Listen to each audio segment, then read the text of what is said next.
Aero-News Network's coverage of the 67th Annual AEA International Convention and Trade Show, live from Grapevine, Texas, is brought to you in part by the following sponsors.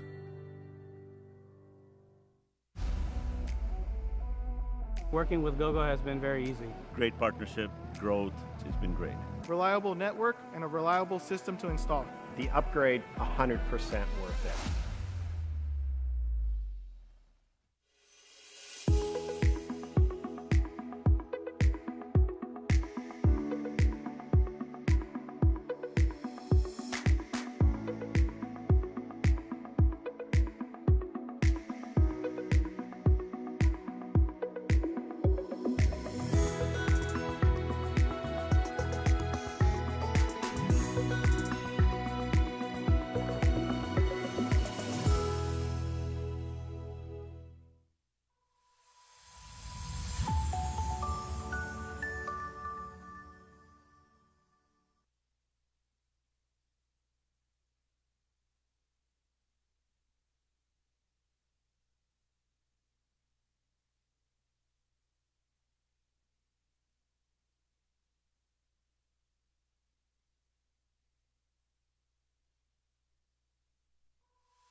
Cell Solutions is proud to announce a software edition for the already certified Airtext Plus that is set to revolutionize navigation security.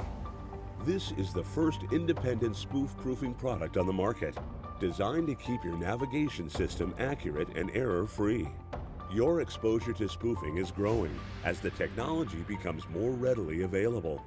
Find out how to protect your aircraft from spoofing at goairtext.com.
For over 30 years, the massive Sport Plane Resource Guide has provided expert, credible information, evaluations, and critical analysis of all that the sport aviation world has to offer. The all-new digital Sport Plane Resource Guide is coming with extensive multimedia features that are constantly updated, an even more comprehensive online guide to all things sport aviation. Available soon. www.sportplane.com.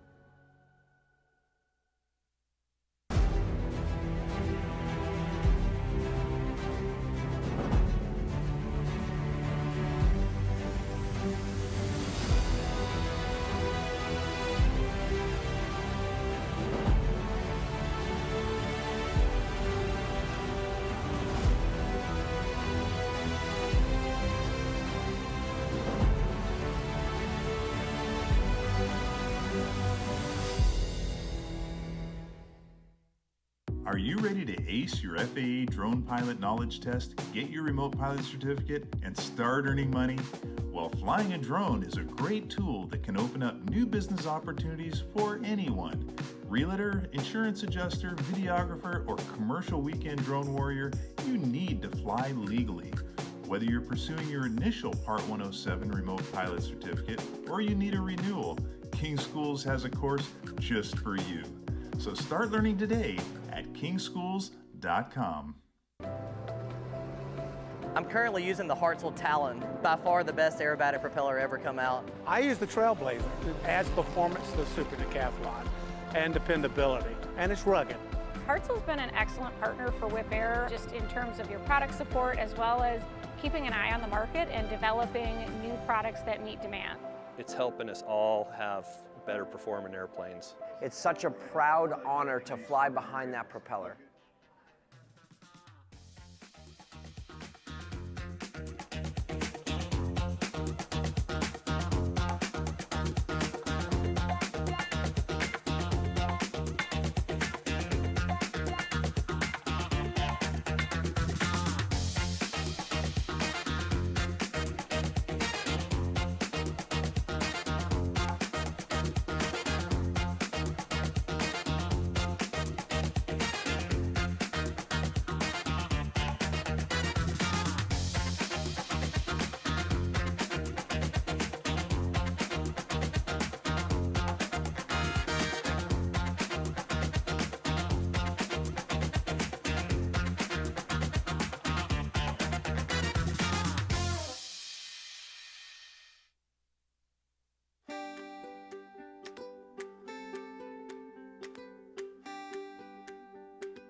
Welcome to Dallas for the 67th Annual AEA International Convention and Trade Show. Today's opening session is sponsored by Gogo Business Aviation.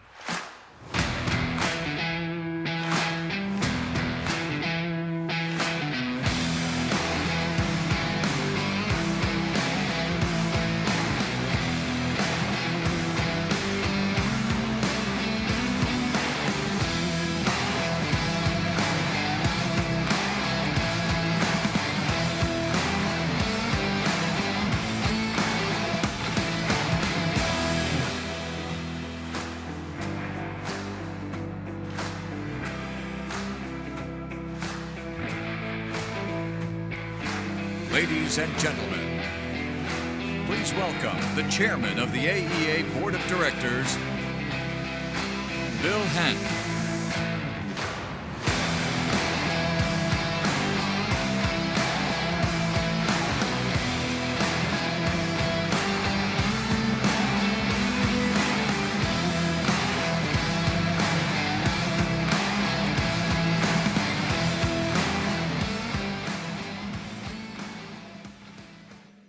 Good morning, everyone.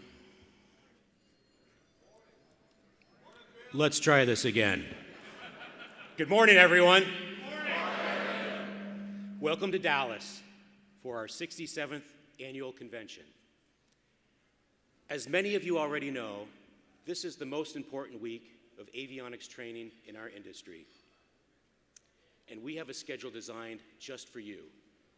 When you add it all up, our show offers more than 100 hours of training classes, along with an exhibit hall filled out with 134 companies ready to showcase their products and services directly to you. Those of us gathered here in North Texas this week represent over 20 countries around the globe. This symbolizes our incredible international influence in general aviation. I am grateful for your commitment to our association and your personal dedication to lifelong learning and professional development. Together, we continue to fulfill our association's vision to power safer and more efficient flight. I also want to take a moment to express my gratitude and appreciation for our board of directors. These leaders are elected by you, and they spend many hours throughout the year in volunteer service to our association. This year, we have 2 board members that have completed 3 terms with 9 years of service. Jim Alpizer with Garmin and Dave Salvador with Gogo Business Aviation. Thank you, gentlemen, for your leadership and your dedication to the AEA.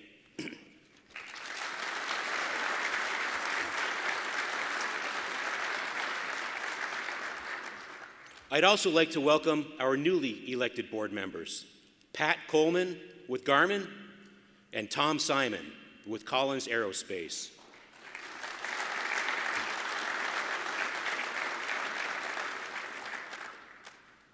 Congratulations on your elections. I look forward to working with you in the years ahead.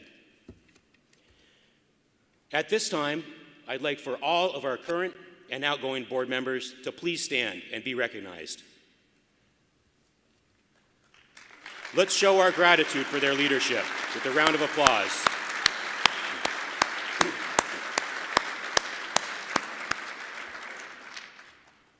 Thank you. As I close, it is my pleasure to welcome our President and CEO, who will deliver our State of the Association address. Please welcome Mike Adamson.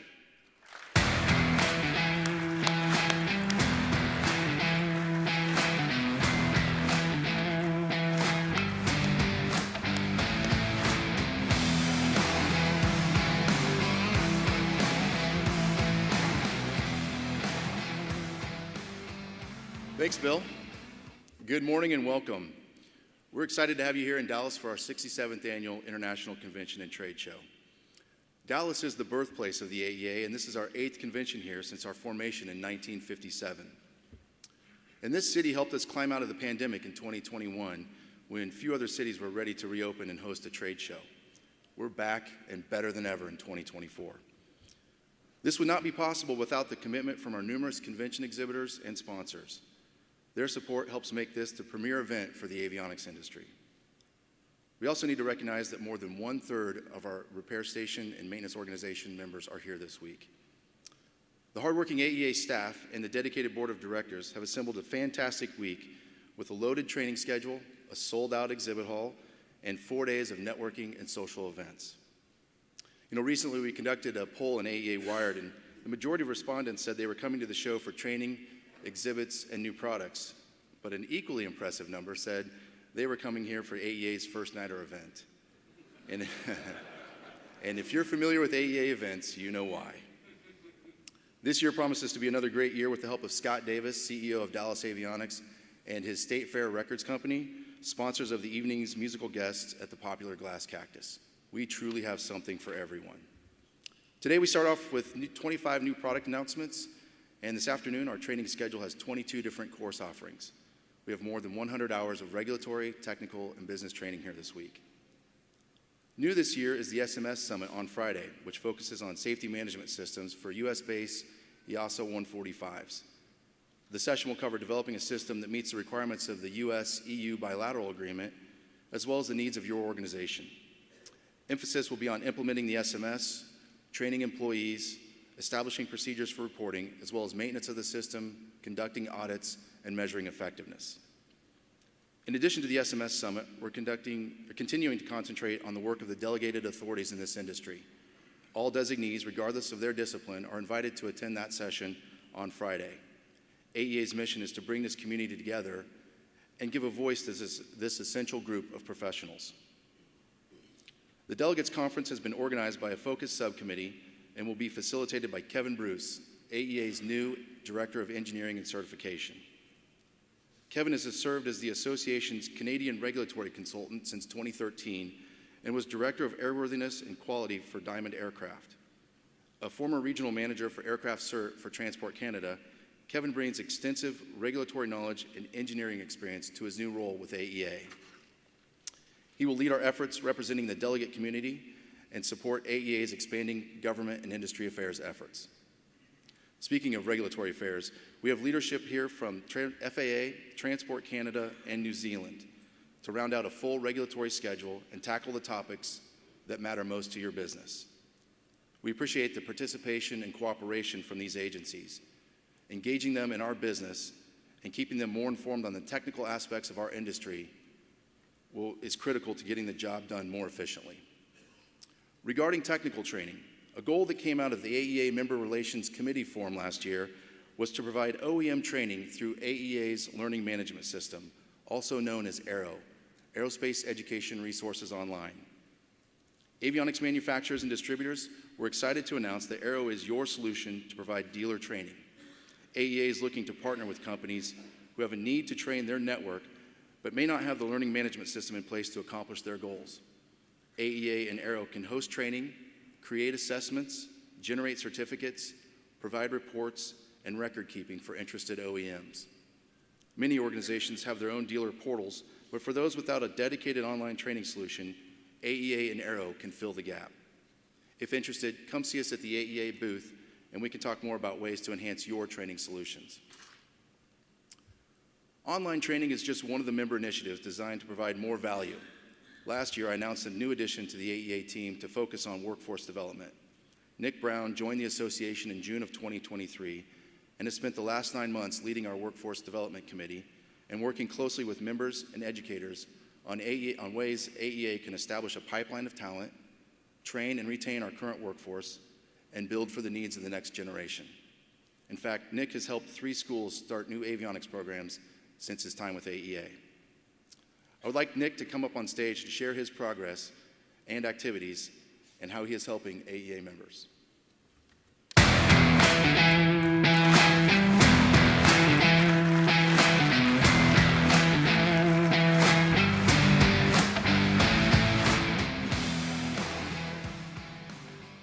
Good morning, everyone. Good morning, Nick. Thank you. Quick show of hands. How many of you are having problems hiring new entry-level technicians? That's a lot of hands. According to Forbes, 73% of employers said hiring a new technician was very difficult.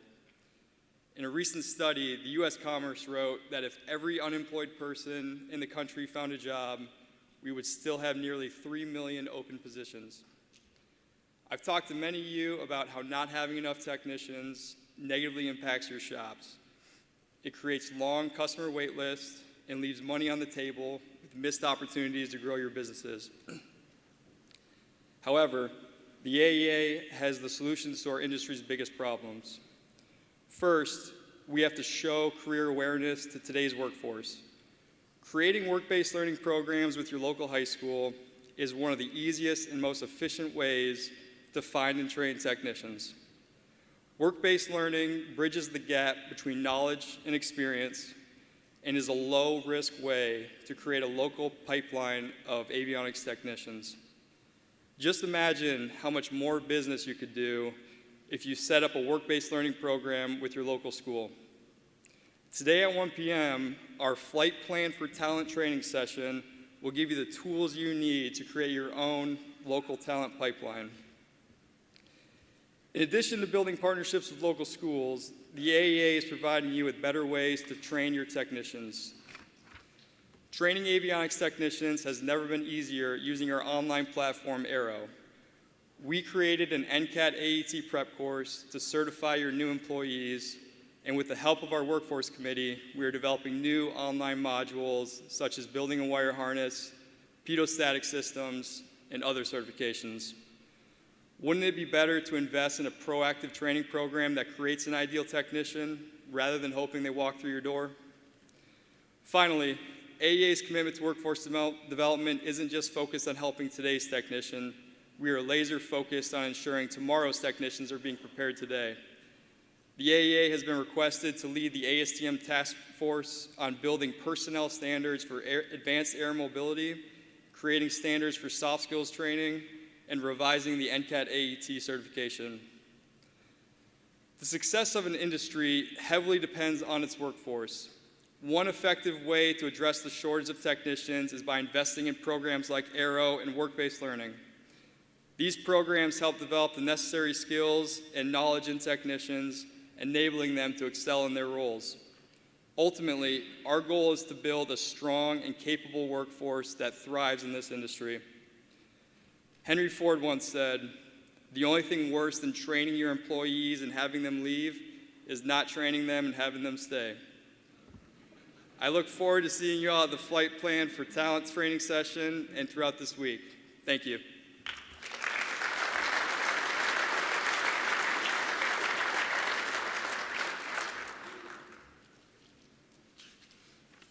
Thanks, Nick. As you can see, AEA is focused on workforce initiatives. Whether we're building for the future or training current technicians, we're telling the story of general aviation and promoting the opportunities that abound in this industry. When it comes to workforce, our general aviation businesses aren't the only ones facing a challenge. The FAA is clearly understaffed, and Congress recognizes the need to fix the problem. The FAA reauthorization bill, which was recently extended until May, hopes to address this along with several other key tenets that will benefit AEA members now and in the future. The reauth bill, which was passed by the House last July and remains stuck in the Senate with this new extension, requires the hiring of more safety inspectors, engineers, and technical specialists. It expands and increases funding for the FAA's Aviation Workforce Development Program to grow the aviation workforce pipeline and support the education and recruitment of pilots, technicians, and aircraft manufacturing workers. The bill also streamlines the transition for military service members to civil aviation maintenance careers and increases FAA's outreach and engagement on pathways to attain mechanic certifications. It's alarming to me that the aviation industry captures less than 10% of military aviation maintenance technicians. While this important piece of legislation waits for approval, the short-term extensions are doing more harm than good, hamstringing FAA operations, keeping outdated policies in place, and failing to provide critical policy updates for aviation safety, efficiency, and innovation. Despite a Senate that seems stuck in neutral, the general aviation industry continues to taxi towards an exciting future, with near double-digit increases in aircraft shipments year over year, a resilient economy, and innovative new tech on the horizon. The aircraft electronics industry has a very promising future. You will see this on display in the classroom and in the exhibit hall here this week. And your association and Avionics News will be here to cover it all for you. In the meantime, take advantage of everything this show and this association has to offer. We're glad you're here with us in Dallas, and we look forward to spending the week with you, maximizing your time and your value.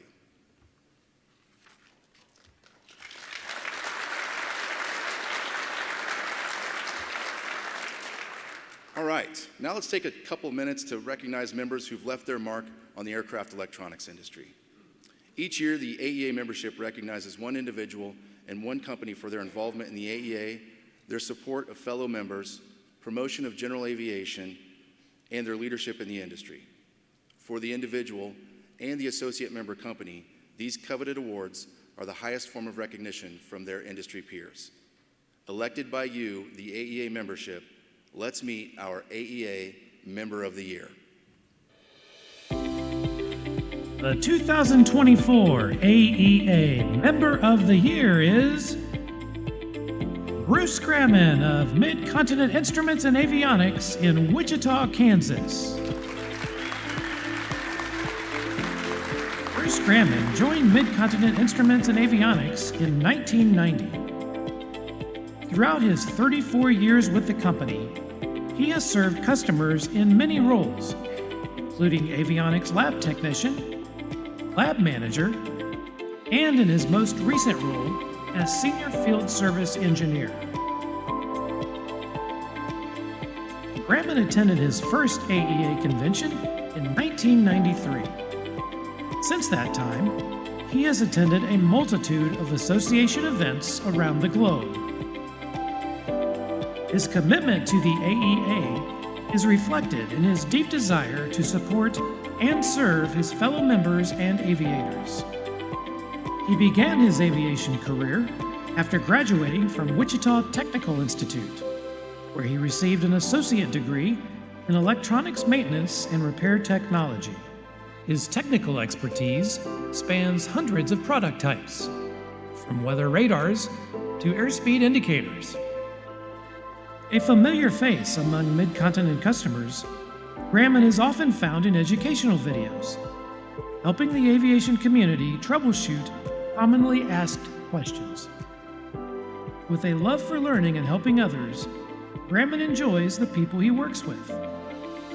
When he joined the company, he had the opportunity to work for John Winter and Bill Barnes. They were his mentors, and at an early stage in his career, he was able to tap into a wealth of knowledge. Among other accomplishments, Graman has held repairman and NCAT certificates and completed a wide variety of product training courses. He served on the electronics board for Wichita Technical Institute for 25 years. Graman and his wife, Ann, have been married for 38 years.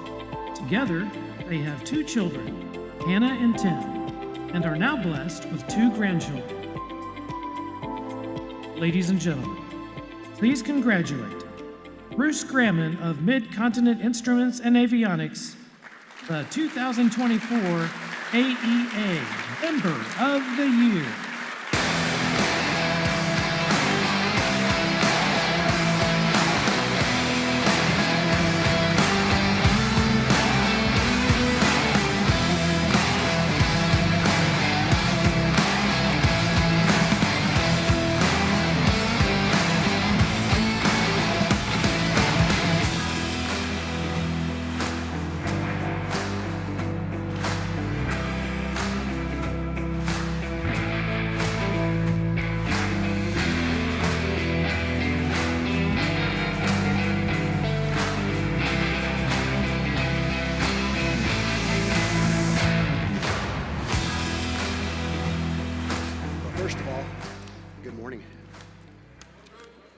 And what an honor, guys. I'm telling you. Pretty cool. Thank you. Appreciate it. Hey, I just want to thank everybody that voted for me. It's an honor, man. I'm telling you. I can't say anything more. Mid-Continent's been my second home for over 33 years. But I think my wife thinks this probably my first home. As many hours and things I've spent there, I mean, days, travel, other things like that. She's been great and couldn't have done this without her. So thank you, honey. And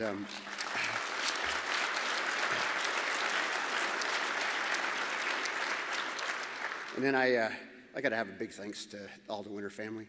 I mean, I started with John, and back in 1990 he hired me, and then I worked for Todd for several years. Now I got the privilege to work for Van, so on my 3rd winter, and it's pretty cool. So not too many people can probably say that. Anyway, and then I want to especially thank John for giving me this opportunity. So thank you, guys. Appreciate it.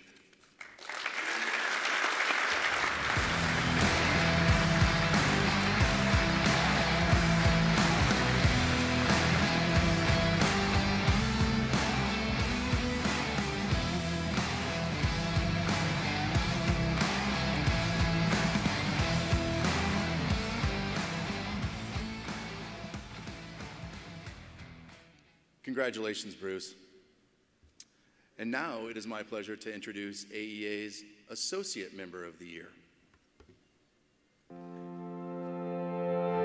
The recipient of the 2024 AEA Associate Member of the Year Award is Mid-Continent Instruments and Avionics.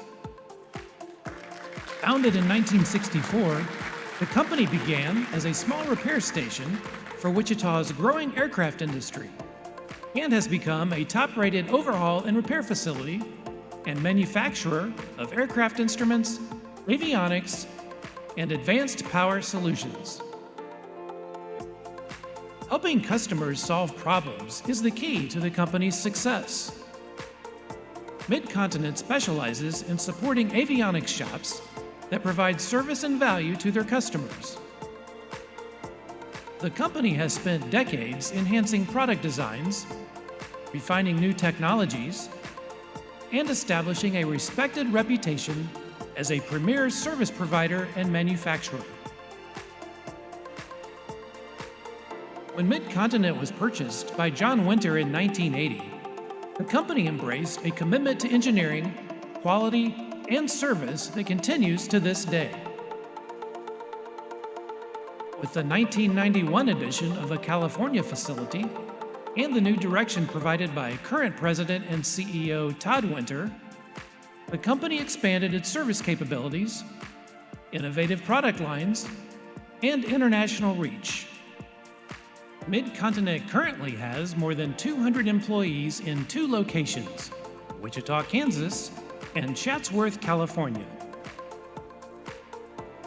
The company has the skilled expertise to overhaul, repair, and manufacture thousands of different products, and both locations are FAA and EASA authorized repair stations. Mid-Continent has been a proud, long-standing member of the AEA since 1981. The company's leadership, including John Winter, Todd Winter, and Matt Hara, have served on the association's board of directors, and its employees have received distinguished honors from the AEA over several years. Ladies and gentlemen, please congratulate Mid-Continent Instruments and Avionics, the 2024 AEA Associate Member of the Year.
Wow. Okay, this was not planned. Really, it wasn't, guys, but we're so thrilled about Bruce's honor. And we are so honored to be the Member of the Year with the AEA. The video told the story. We go way back. The AEA is a very important part of our company. And of course, the credit goes to the group, the 213 people in Wichita and Chatsworth, California, and over 6,000 customers across the world that show confidence in us and the work that we do. We work hard every day to earn our stripes. Just a few of our customer folks up here. We've got Matt Hara, Van Winter, Julie Lawrence, and Eric Ritzman, again, among all the others, and we thank you for that. We love the AEA. We love pilots. We've always been here for you. 60 years now we're celebrating, and we will be here for you in the future. And how do you achieve that kind of success? I can tell you persistence is one way to get there. Let your conscience be your guide and do the right thing. And I will fiercely defend my organization's goal to be agile, responsive, and provide the highest degree of customer service. Thank you.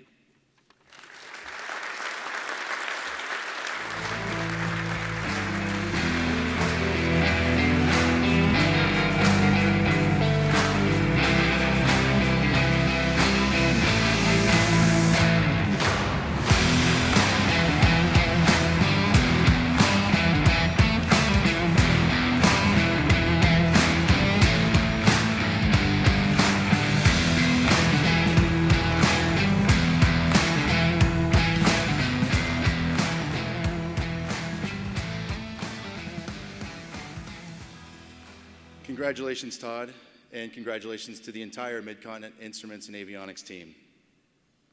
All right, are you ready to be inspired? I'm excited to bring our keynote speaker to the stage. A podcast host, author, and advisor, Ryan Hawk is the host of the Learning Leader Show. He's recorded more than 500 episodes over the past 8 years. Forbes called his podcast the most dynamic leadership podcast around, and Inc. magazine said it's one of the 5 podcasts to make you a smarter leader. Ryan is the author of 3 books, Welcome to Management, The Pursuit of Excellence, and The Score That Matters. Each contain lessons in leadership and cover topics that range from the uncommon behaviors of the most productive leaders to discovering ways to go from a top performer to an excellent leader. Ryan worked in corporate America for 12 years. He started as an entry-level sales rep and worked his way to manager, director, and ultimately VP of sales for a multi-billion-dollar company.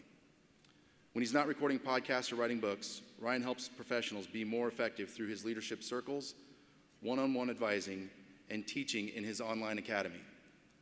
Ryan has delivered hundreds of keynote speeches on leadership and performance excellence all over the world, and he's here with us today to share his wisdom and inspire all of us to be better leaders. Ladies and gentlemen, please welcome Ryan Hawk.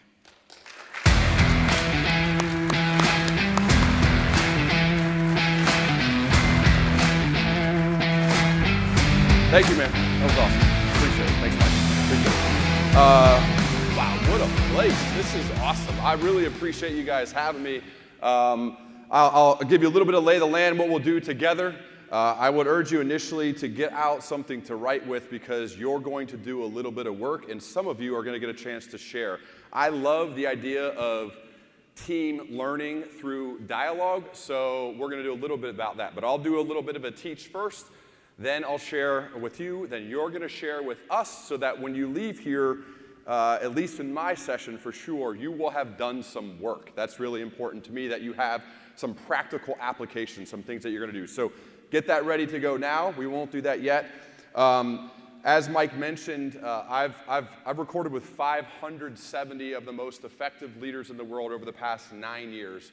And what I'm trying to do is uncover the uncommon commonalities among leaders who sustain excellence over an extended period of time. And I try to chase my curiosity and obsessions with great rigor, ask good questions, be a good listener, ask even better follow-up questions to hopefully uncover the best of the best, and then come out on stages from time to time and share what I've learned. So I'm always updating, I'm always trying to add to that. I'm always trying to bring as much value as possible based on the best stuff I'm learning from everybody else. So I also try to weave that into my own life, and I'll share some stories about how that's helped me too, okay? A little bit more about me, because sometimes I've noticed people see a speaker and they think, well, yeah, it may be easy for you. You don't understand my life or what I'm going through. In my case, I am Miranda's husband and the father of Brooklyn, Ella, Addison, Peyton, and Charlie. That is 5 girls. 4 of them are currently teenagers. So in addition to all of this stuff, there is a lot of chaotic life happening at the same time. So it's not just a guy in monk mode trying to learn and then share. There is a real life happening at the same time that takes far, far higher precedent and is a higher priority, obviously, to me than any of the other stuff that I do in my life. But they are my why. They're why I do what I do. And I think it's important that you all know that. I think we all should have an important why in our life, why we get up to try to pursue excellence, to why we try to do great things. And this is what it is for me. In addition to that, I've written a few books, as Mike mentioned. In fact, The Score That Matters, the third one, comes out next Tuesday. Weird timing on this gig, but it comes out next Tuesday. I think some of the books are here. My publisher sent some early copies for a few of you to get. And then my podcast is really the home base for everything. The Learning Leader Show, if you listen to podcasts, I think, and you care about leadership, you care about improvement, you care about personal development, I think you'd like it. And just scroll down and find the guest that intrigue you most and then take a listen. I think you'll enjoy that. Okay, I'm a big quote guy. I love quotes. I love hearing quotes from others. I love writing quotes. I'm just a big quote guy. And it's kind of, it's interesting when I saw that Bruce won that award because I was like, wow, this feels like some of the stuff I'm going to talk about is what he embodied and why he probably won that award. This guy who I get a sense is continuously learning and sharing and teaching on video and trying to help others. But I firmly believe that your ability to learn is going to determine your ability to lead. If you're not going to be focused as a learning leader on a daily basis, I firmly believe you're going to struggle. And this is one of the commonalities I found among leaders who sustain excellence over time is that they are aggressively learning, trying to get better and better and better each day.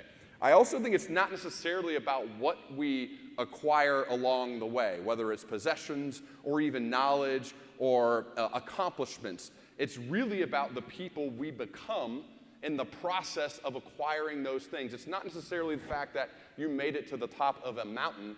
It's the person you become along the way. I think that's really one of the cool parts about what we're doing here, trying to get better, right? We're focused this week on learning and on improving and getting better. There are probably urgent things you have to do in your day job that you are putting on hold to focus on the important things, which is bettering yourself and improvement, as well as collecting and coming together with other people. So there's a few things I'm going to share that I've picked up. This is the first one. To me, when it comes to people who have sustained excellence over time. Now, it was probably 7 years ago. I had a conversation with a leadership hero and mentor of mine, a guy named Jim Collins. And some of you probably know Jim Collins. He's written a lot of good books. One of them is called Good to Great, Great by Choice, Built to Last, really an amazing guy. And I had been reaching out to Jim for years, trying to get a chance to record with him. And eventually I did. It's episode 216. It goes down as one of my all-time favorites. But if you listen to it, you'll notice I'm very nervous. I'm talking pretty fast. And when we were off air, I mentioned to him about what I was trying to build from a business perspective and what I was doing and why I was doing it and how I was going about doing it. I was really going on and on. I was excited about what was happening. And Jim said, "Oh, calm down for a second. The single greatest determining factor in your long-term success or failure will be your who. Who are your friends? Who are your mentors? Who are you intentionally surrounding yourself with?" That's a key word. Not just you wander around, "Oh, they're in my life, they're in my life." And I realized at that point I had not done a very good job of intentionally cultivating my who. And so as I thought more about it, and I'm thinking like, who is my who is your who? This is something for you to think about, that are you just aimlessly going through life wondering, "Oh yeah, okay, they're cool, they're nice, they're fine," or are you intentionally going through your life investing in relationships, because that's really what life is all about. And that's going to be the single greatest determining factor in your long-term success or failure, is who you are choosing to surround yourself with. So I kind of bucketed into three things, and I'd like you to do the same. I'd like you to think about this. You could write it down too if you want. Maybe this is a good journal entry for you after this conference is over. But for me, there's three buckets. Here's the first one. Who's ahead of you? In the video, they mentioned Bruce's that he got to study and was mentored by some great people, right? Not surprising. That's a story of a lot of people that had sustained excellence over time, that they get to study under some amazing people. But who are the people who have done what you want to do, but more importantly, they've done it in a way in which you deeply admire.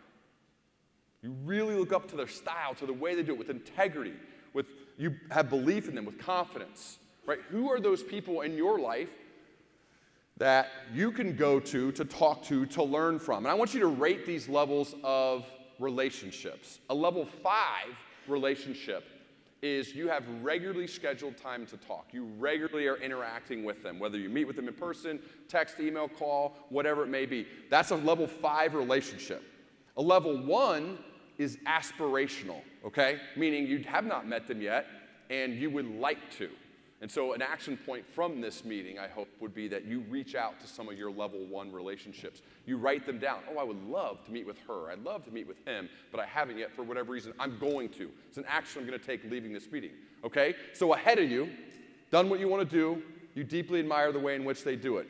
5s, all the way down to 1, okay? Let's write them down. Second one, who's beside you? And that's why I love these types of conferences. Because these types of relationships sometimes start at an event like this. These are people who you're walking side by side on a similar path, right? Similar ambitions, similar goals. And two rules for the people beside you. One, it's a no judgment zone. You can call them and say, God, I really messed this thing up. Really messed up. Can you help me out? 2, they are genuinely pumped for you when it goes well. They're excited, and you're excited for them. It goes both ways. Again, level 5, regularly scheduled time to talk. A level 1, aspirational. Maybe someone's caught your eye here, and you're like, ooh, I would like to meet them. I want to develop a relationship with them. So I think that could happen beside, okay? 1 to 5, write that down. Think about that later. 3rd is, who are you helping? Who is not as far along as you are, but maybe they want to be. And in some cases, this one's interesting because there are people in your life who are intimidated by your success. They are scared to approach you because of who you are or what you've done. So it's on us as leaders to proactively go approach them, right? To ask them for coffee, to meet with them, right? Again, rate these relationships from 5 to 1. Now, one of the reasons, or 2 of the reasons why I think these behind relationships are really important is, 1, it's simply the right thing to do. It's the right thing to help other people. That's obvious, we know this. That's what we should be striving to do, is helping those who need some help. 2, though, is this works as a great mechanism for learning. Think about any time in your life when you are sharing something you've learned with somebody else, whether you're giving a presentation, you're meeting one-on-one with somebody, you're guest lecturing at a university. Any of those moments where you're going to give back to somebody who's probably a little bit further behind than you are, it's going to fully make sure that you're prepared and will cement some of that learning. So it does benefit the giver of the advice as well, not just the one receiving it. So again, rate those. 5, you already regularly meet with these people and talk to them. A 1 is aspirational. And this one's really important, is that you reach out to some of those ones behind you too, the ones especially that you view are maybe a little bit intimidated or a little bit scared to approach you, okay? So this is, again, action to take from here. Write these down. Think about each of the relationships. And then anyone labeled as a 1 on your list, reach out to them. Some of the best emails I get are 6 months later after I give this part of a talk, whether it's one-on-one with somebody or it's in a situation like this.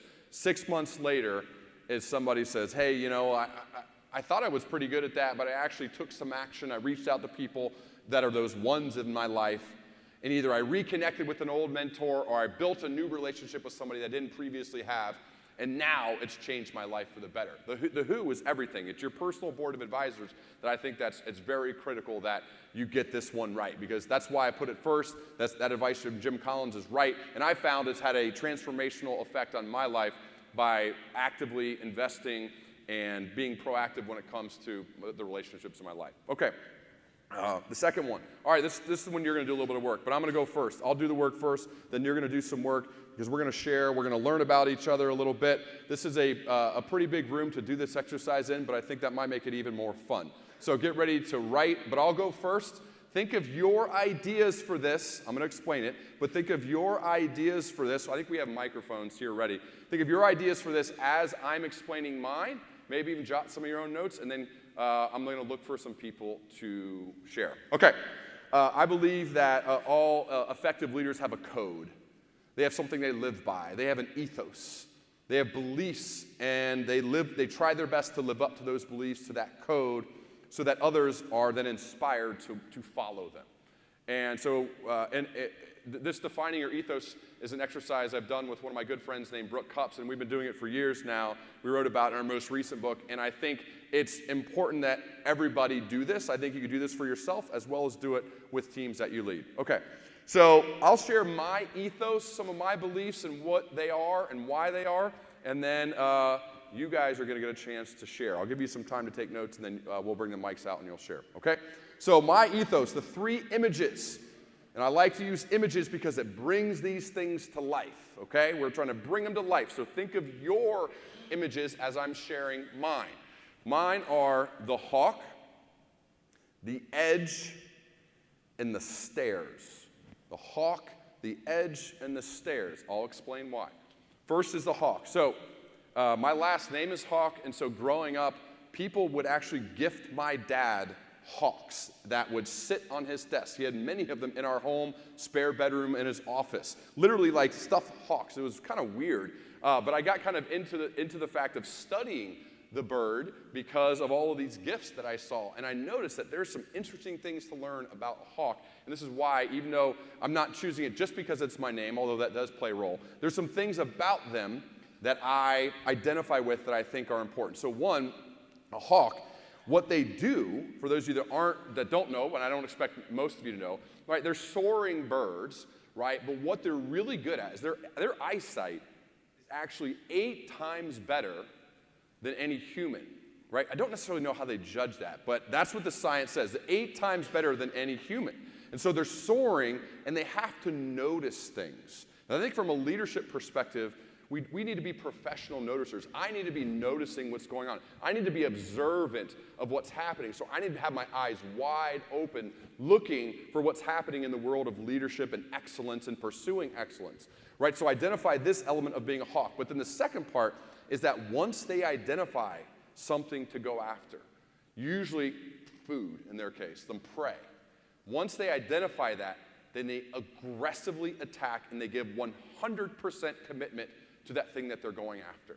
And for me, that's what I have to do. I have to be a professional noticer of things, see what's happening, have my eyes wide open, but then once I make a decision, once it's time to go, boom, we go with everything we got. Like that's what I have to do. And when I do that, when I make that commitment, things seem to go well. So right, they have that curiosity of looking around, of seeing what's happening, but then also that commitment when they make a decision.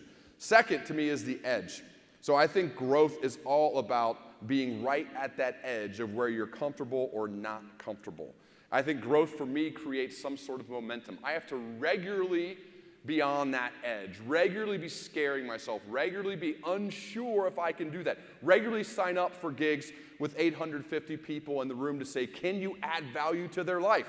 I don't know, but that's a great challenge I'm willing to sign up for, right? Regularly living on that edge, maybe almost stepping over it every once in a while just to see, because that's where growth happens. So the phrase pushing my edges is something I'm always thinking about, of what are you doing today to push your edges? And so I think of the edge. The edge is part of that ethos, that visual that brings this to life for me. And the third one are the stairs.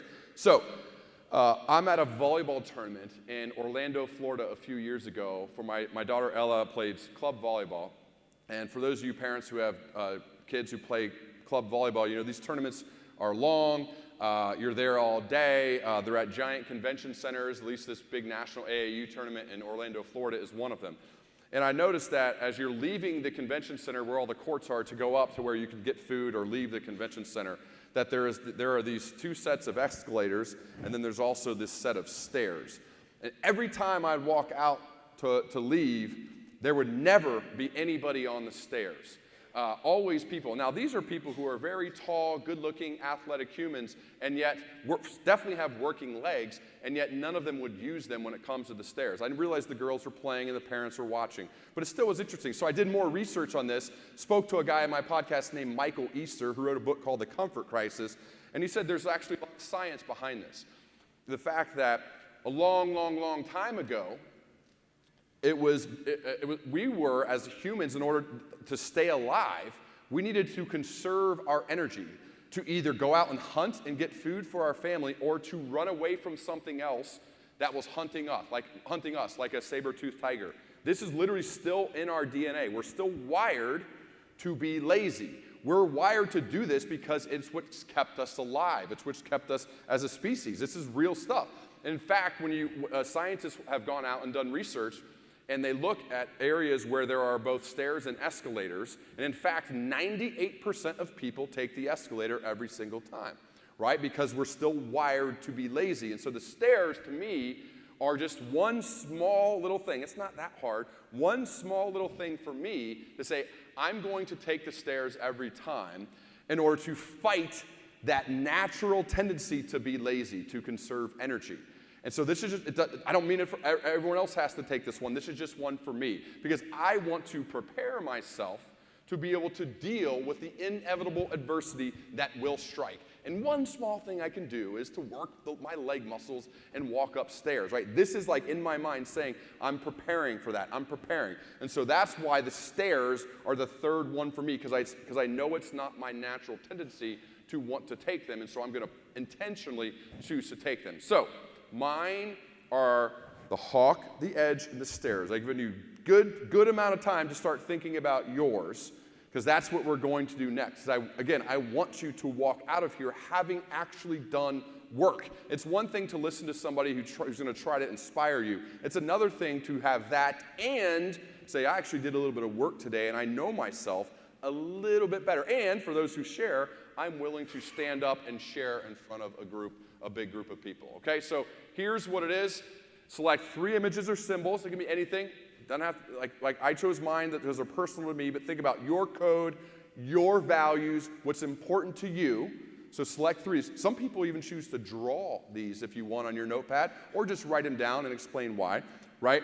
They can be meaningful image behind it, right? But it's all about developing a way of talking about your values within the context of a story, because that's much more interesting and entertaining than just saying, well, these are my values. Well, what if you say, well, here's my values, and here are why my values, and here are some images that represent my value. What I hope this does is, one, it helps you know yourself a little bit more, but I also hope it gives you something to do with your teams that you're leading, or even your friend groups, because I've done this with people who have worked together for more than 25 years, multiple times. And when we share our images, people go, what? I didn't know that about you. It's amazing how often that happens, even though people have been together for a long time, because for whatever reason, we don't always talk about this stuff. So today we're going to talk about this stuff. So I want to give you some time to do that now. We're going to play a little music, and then we're going to get the microphones out, and a few of you are going to share, and then we'll get back to regularly scheduled programming. Good, guys? Okay. Go ahead.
Is anybody ready to go? Who wants to go first? The first one's always the toughest, but you'll get the most credit, at least from me. I don't know if that means anything. Who wants to go? Come on. There we go, right here. Right behind you, right behind you. Can you stand up, though, and say your name, too? Dave Hughes, I'd like to talk to you later about my son in China who needs to find his way. Okay, we can do that. I write for Avionics News. I've been writing about aviation for 40 years, and so my first symbol would be an airplane. Aviation is the cause I serve that is bigger than me. Spyglass, find aspects that are the most important but not obvious. And some picture of technology be on the leading edge of what is new. Wow, give him some claps. Good job. Thank you, man. Thank you. Thank you. Who else is going? Who wants to go next? Oh, did you raise your hand or were you waving? You want to go? Okay. Who's going to go next before I start calling on people? Guys? I don't want to just pick on the... Go ahead, back there, right back there. I like these guys in the back. Go on. Say your name. Stand up, please. Thank you. Thank you. My name is Gene Velasquez. My three symbols, the first one was the worm. Humility and understanding how I have to hide hard it is to hide against my willingness to be self-righteous, to think I know everything. The second is clouds. That the clouds are so inspirational. They build up imagination. What you can see in a cloud is only limited by my mind. And then lastly is the cross, is to know that, you know, I'm not alone. I got the best leader and partner a person could ask for. Wow, all right, good stuff. Thank you, thank you. Let's get a couple more. Who else wants to go? I'm gonna call on Dave and Mike. If they're not, and then we else going? Are you guys ready to go? You wanna go, Dave? Okay, go ahead. Ryan warned me he was going to call on me. So if I had to use pictures, my first one is my family. And it's hard to do a picture just of your family because I consider two different types of family. My family, of course, that I've been put on this earth to take care of and to grow. And then there's the work family that goes along with that. So I'd have a picture of, you know, my family and work family. Second, and I introduced Ryan to Mike to be the keynote because you inspire me from your work that you do on the pursuit of excellence with leadership. And I've always strived to lead by service. So somehow a picture that was associated with service, I think, would be the second one. And then I love your cliff because as soon as you're done, I get to go stand on the stage and stand at the edge of the cliff as well in front of 850 people. And I've tried to continue to push myself to the edge and to help grow personally and professionally. So those would be the three for me. All right, Dave, love it. Thank you, thank you. That's so good, especially for a first draft. Mike, you want to do it? You want to bring us home? All right, all right. I've got, I struggle with the third one. Okay. I thought of it when you said it, and actually yours kind of led me to it. So the first one's motorcycle. Because of the attention, the safety, the focus, the commitment, the joy, the thrill that it gives you, the outlet for stress relief, et cetera, et cetera. And those of you who ride know it's a lot different than four wheels. So first one was motorcycle, keeps you on the edge. Second one was airplane, same as the other gentleman. That has a lot of meaning. It's family, it's travel, it's work. And I love the statement that a mile of runway takes you a lot further than a mile of road. Oh. So that one. And then finally sports, and I couldn't think of the image, but you talked about your daughters playing volleyball. Yep. Same thing. A lot of my social life is tied to the fact that we had kids sports, and that's coming to an end actually, but I look back on that and think a lot of my fun over the last 20-some years is tied to the sports and that community and connecting and going to the club events and college sports and whatnot. So I don't know if that has anything to do with an ethos. It's just it ties back to family and friends. Love it. Thank you. Yeah. Thank you, Mike. Appreciate it, man. So good. Thank you guys for sharing. I think I just want you to think about this. Those are amazing first drafts, and you got like 3 minutes to think of them. But to me, I found it to be a really cool exercise to do with people that you care about, whether it's your work family, as Dave mentioned, or your family at home, or your friends, is to identify these objects, these images that are important to you that kind of exemplify your code. I have known Dave for what, 3-4 years. We've talked, I don't know how many times, and now I've learned something new, right? Same with Mike, same with everyone who shared. So I think it's worth it to do exercises like this, one, because it forces you to get the thoughts out of your head onto the page. This is why I like writing books. They force you to do that.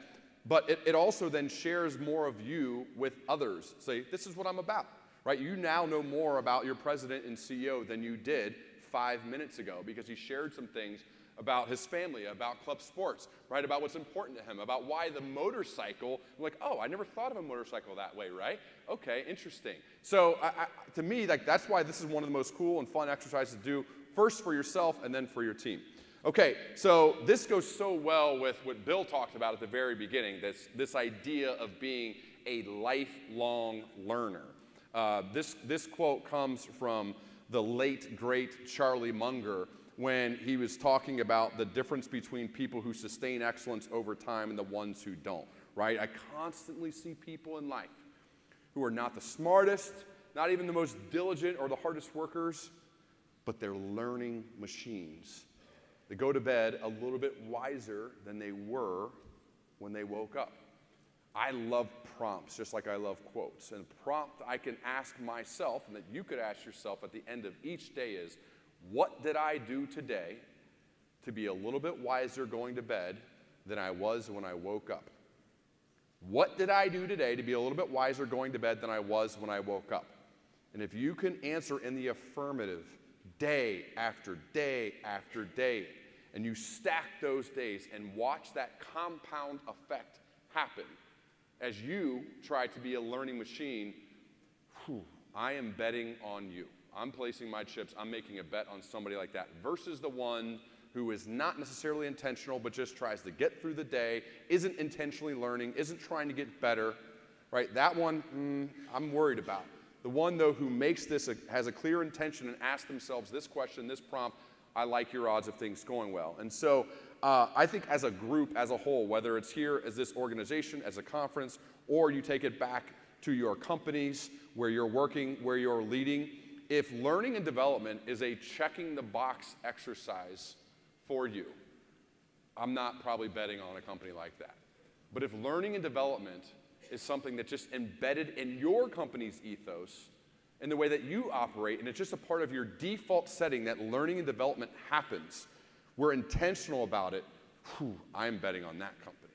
And the ones that seem to sustain excellence over time, learning and development is embedded as a part of the fabric of their company, not just, oh my gosh, we haven't done anything in a long time, we got to check this box. Again, as a part of all of these interviews, I've talked to a ton of CEOs of companies, people who have led, whether they're leading special forces operators, big-time companies, sports teams, whatever it may be. The ones that learning and development are a regular part of what they do, it's just part of their fabric, those are the ones who seem to go like that versus the ones who just check the box every once in a while. And so, to me, like I create like a perfect day, right? And everything I'm saying, by the way, I've learned and borrowed from other people and then implemented it into my life. So nothing in the world is necessarily original. It's just what we can take from it to implement into our lives. So for me, like a perfect day is a flywheel, right? And I'm trying to do this every single day. First part of the day that I want to do is I need to fuel my intake engine. This is how I'm trying to be a learning machine. You could steal this, you could create your own, whatever it may be, but I urge you to think about how you can become a learning machine. So I'm fueling my intake engine. That's the first part. Reading books, listening to podcasts, watching TED Talks, interviewing people who are far wiser than me. That's fueling that intake engine, right? But I can't just be a learner. I also have to be a doer. I have to take what I'm learning and put it into action, right? So I need to have the mind of an experimenter. I need to, if my mentor just gave me some great advice fueling that intake engine, I need to actually put it into play. That's why so many of the things that I'm doing are not just about like, hey, listen to me talk for a while and then go on to your next meeting. It's like, no, actually do this stuff, right? Experiment with what I'm talking about, and I think that will give you a chance to create this type of trajectory, right? So you got to test it out. You got to experiment, right? You have to take what you're learning and put it into play. But then third, and it's the step a lot of us skip, including me at points, is pause, step back, reflect. What worked? What didn't work? What should I keep doing? What should I start doing? What should I stop doing? Right? That reflective phase is when so many of us just race right past it because we got too many things going on. But again, the leaders who are sustaining excellence over time are really good about this, creating silence in their days, reflection, thinking. So important. Analyzing your experiments of what worked and what didn't, what you should start doing, what you should stop doing, what should you keep doing, right? That part is really important. And then if you really want to cement your learning, as I mentioned in the behind part of when your who, is teach it to somebody else. Again, think about any time you've put yourself in the position of being a teacher. That's when so much of the learning takes place. There's many different ways to teach. You could get up on a stage and share. You could talk one-on-one with somebody else. You could write it down, which I think is one of the best ways. Again, you don't fully know how unclear you are about something until you force yourself to write about it. And that is going away. It seems like there's less and less of that happening. So developing that skill of being able to clearly get the words out of your head onto the page, super valuable. Excellent leaders that I've spoken to on my podcast and have in my life, they're really good at this. So, fuel the intake engine, experiment with what you're learning, take a step back and reflect, teach it to somebody else, and the flywheel spins on and on and on. And when you intentionally do this, and you intentionally go to bed a little bit wiser than you were when you woke up, those days compound, and you are guaranteeing yourself will be better next year at this conference, right? Next week, next month, next year, 10 years from now. One of the things I share with people I work with, whether they're clients of mine or people I'm advising or leadership teams that they ask me to come in and advise and coach, and I believe in humility. However, this is something else I very much believe in. I'll say the good news is today is the worst I'm ever going to be. And I'm very intentional about that because next week I'm recording with 3 people who are far wiser than me. I'm reading this book. I'm gonna meet with this mentor. And even next week, I'm gonna be in a much better position to help your leaders, to help your team than I am right now. Same way with this. Today should be the worst talk I ever give, at least moving forward, if I'm doing it right. Now, I still want it to be excellent, and I still care deeply about it being really good to add value to your life. But if you saw me in a month from now or a year from now, it should be a lot better. And acting this way, being a learning machine, helps guarantee that that happened. And you could do the exact same thing for whatever it is you're most curious about and interested in your own life. So the question, right, is like I've repeated it 5 or 6 times, something to think about. What are you doing right now to be a little bit wiser? Hopefully this is part of it. What are you doing right now to be a little bit wiser going to bed than you were when you woke up? And think about this every single day. This is a very simple prompt, right? And you could take 30 seconds, a couple minutes each night, just jotting down some things in your head and look back over the course of 6 months, over a year, like, wow, I've been much more intentional about this. I am much better off than I was before I started this little exercise of having a prompt before I go to bed. Okay, number 4, there's 5 total. So here's 4, and then we'll get 5.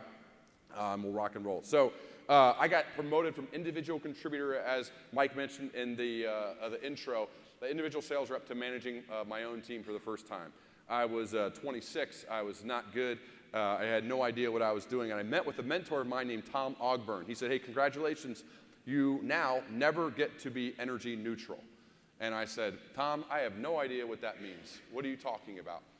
And he said, as the leader, you're either adding energy to the space or you're taking it away.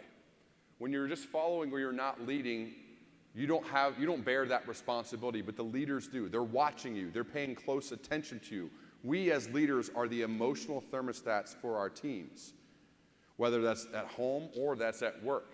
And so we get this awesome responsibility and the power that comes with leading, which I want us to use that power for good, and that is to add energy to the space. As leaders, if you choose to lead, you no longer get to be energy neutral.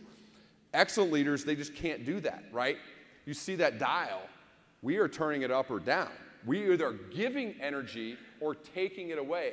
This is another intentional thing for each of you to think about before you enter any space, whether it's on a Zoom or a Teams call or it's into an actual location with your people.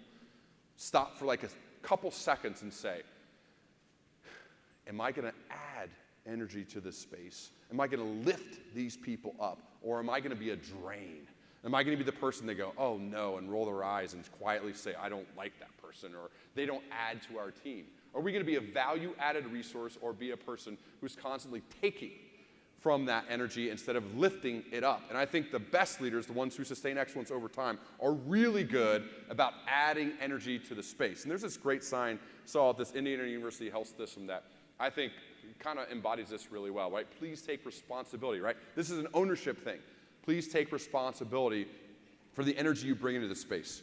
Your words matter. Your behaviors matter. Take a slow, deep breath and make sure your energy is in check before entering. Thank you. Right? Again, just a little intentional action as you enter the room, whether it's virtual or in person. Am I going to add to them or take away? Because I no longer get the benefit of being energy neutral because I love this responsibility of leading people. I love the chance to impact people in a positive way. It's not going to happen if I'm not intentional, though. It may happen a little bit from time to time, right, just by accident. But if you want to sustain it over time, again, creating this type of trajectory, it doesn't happen just wandering around hoping for the best and not really thinking about it. The ones who do it over time are very thoughtful and intentional with how they do it. Okay, right? This is another prompt to think about it in the morning before you go to work or before you're going to meet with anybody. How will I purposely bring positive energy to my colleagues each day? What am I going to do today? This is the theme of this entire talk, is about being thoughtful and intentional. An absolute commonality among leaders who sustain excellence over time. Very thoughtful and very intentional. Nothing's really by accident, right? They live on purpose. And to me, that's what I've learned it from so many others who are far, far, far ahead of me, that it's one of the number one things I try to share when I get a chance to teach, is that's what these people do. They're just so thoughtful and intentional, and everything is on purpose, and living that way gives them the greatest chance to positively impact other people, which is what most leaders want to do. Okay, I have one more story before Dave goes, and this was a personal one that was kind of cool to me. So I gave this great venue in Coeur d'Alene, Idaho. I don't know if any of you have been there, but if not, you should go. It's beautiful. Yep, we got some people who've been. It's an amazing place. So I'm in Coeur d'Alene, Idaho. I give a talk, and I wasn't going to fly home until much later in the day, like a red-eye situation. So I had the entire day to do whatever I wanted. And I thought, well, I'm in this beautiful location. I should go swim in Lake Coeur d'Alene. And I noticed as I was swimming that there's this mountain right next to Lake Coeur d'Alene. And so I go out for a hike. It's not a crazy big mountain, but you know, it's a mountain. I go out there and I stop by the number 12. It's the number I wore when I played quarterback in college. And so I stop and take a picture. You see the water behind me. You see some other mountains. You see the greenery right there. And then as I keep walking to go up this mountain, I come to this intersection, right? This location that says I have two different options. I could either go on the main loop trail, which again goes around the mountain. Great, beautiful walk. Highly encouraged if you happen to be on this mountain, you do it. Or I could go to the summit. I could go to the top of this mountain. And so I had all day, and I thought, I'd like to check out both. Let's see what they look like. And so I want to ask you, I took these pictures on my phone, what you think which one is which, okay? So I go down both trails, and this is the first one I choose. What do you think this one is? Main loop, right?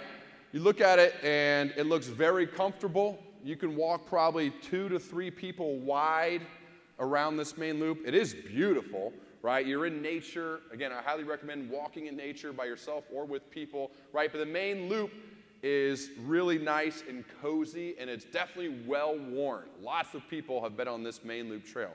What do you think this one is? Yeah, I mean, that's usually the reaction. It's the people think about going to the summit, and you can tell they think about this because there's a few steps of a path have been created, just a couple, right? They take a few steps up that path and they go, yeah, it's not worth it to walk through that mess.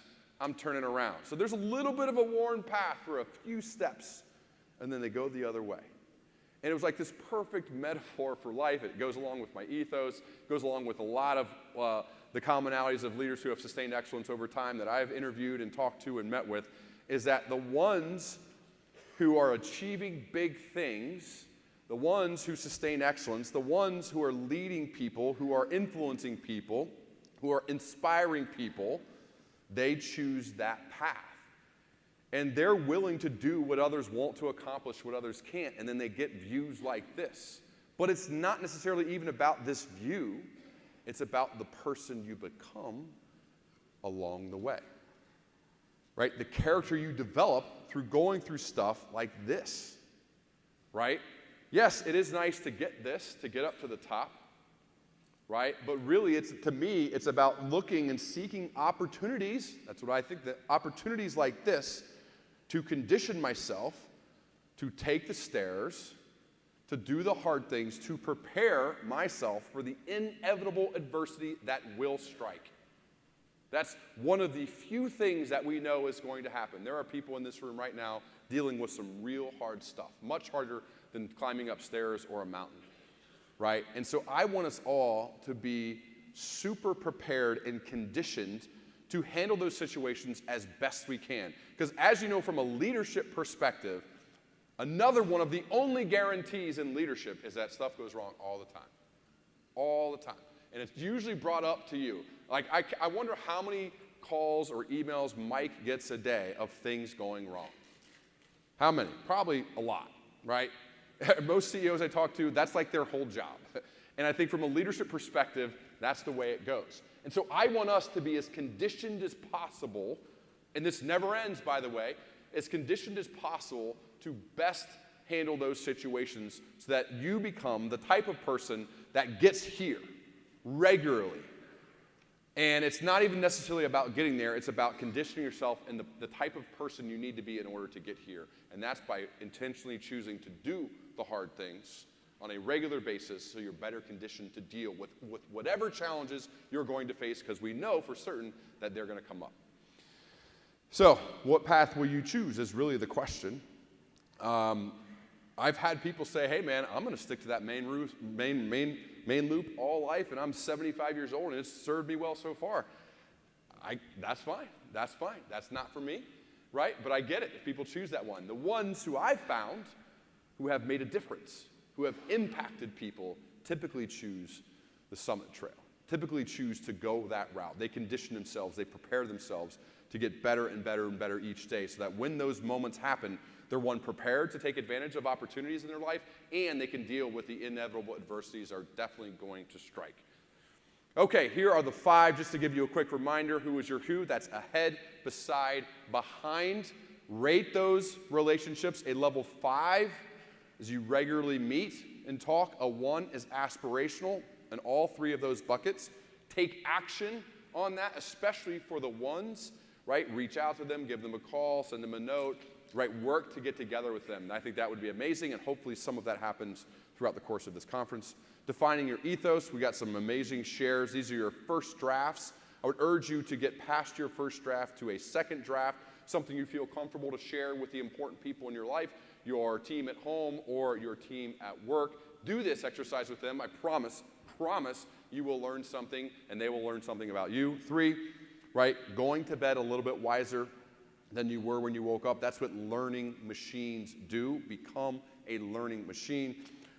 When you choose to lead, you no longer get the luxury of being energy neutral. You're either adding to the space or you're taking it from the room. We want to be people who add value, who add energy, but to do this, we got to be very intentional. And then the path less traveled, right? Main loop or the summit in my experience, and I think many others have said this too, the ones who are going for the summit typically are the ones who are better prepared to make the most of the opportunities they get in their life, as well as deal with the hardship that will strike. And that's one of the few guarantees that we have, is we know that stuff's going to happen. How can I condition myself to be best prepared to handle those situations? I am so grateful for your time. My name is Ryan Hawk, host of the Learning Leaders Show, author of Welcome to Management, The Pursuit of Excellence, and now The Score That Matters. Thank you so much for having me today. I really appreciate it.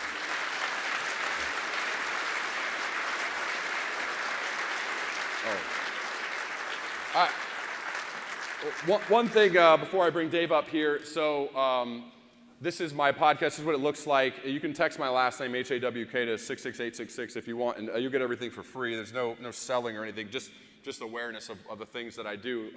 But that gives you access to all the stuff that I do. And then my personal email that I am the only one who sees, and I promise I will respond as part of this. Is not one and done, just show up and give a talk and leave. But if you send me a note, I definitely will get back to you, even if it takes me forever. That's worth it, because to me, I want to see actual action taken from this, not just an hour where you hung out and said, oh, okay, yeah, it was pretty good. I'd rather you say, like, I actually did something about this. And if you do, I would love to hear from you. Send me a note. That's the juice for me, is when this makes a difference and you do something that hopefully changes your life for the better. So again, thank you so much. I really appreciate it, guys. Okay.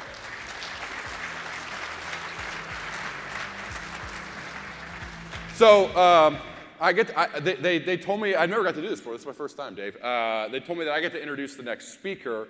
And to me, like, what a treat. So Dave and I met years ago through the MBAA, where they had me in back-to-back years get to hang out with them, give a speech, as well as do a live podcast in back-to-back years where we sat on stage. It was amazing.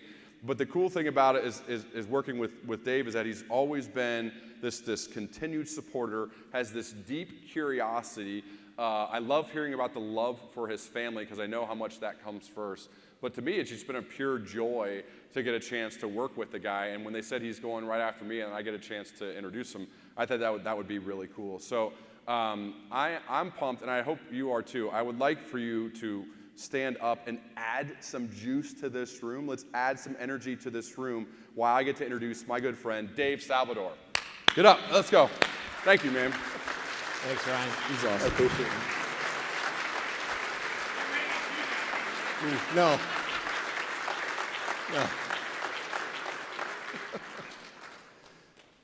Thanks, Ryan. I certainly did not need that, but I appreciate it. Good morning, everyone. Welcome to Dallas and the 67th Annual AEA International Trade Show and Convention.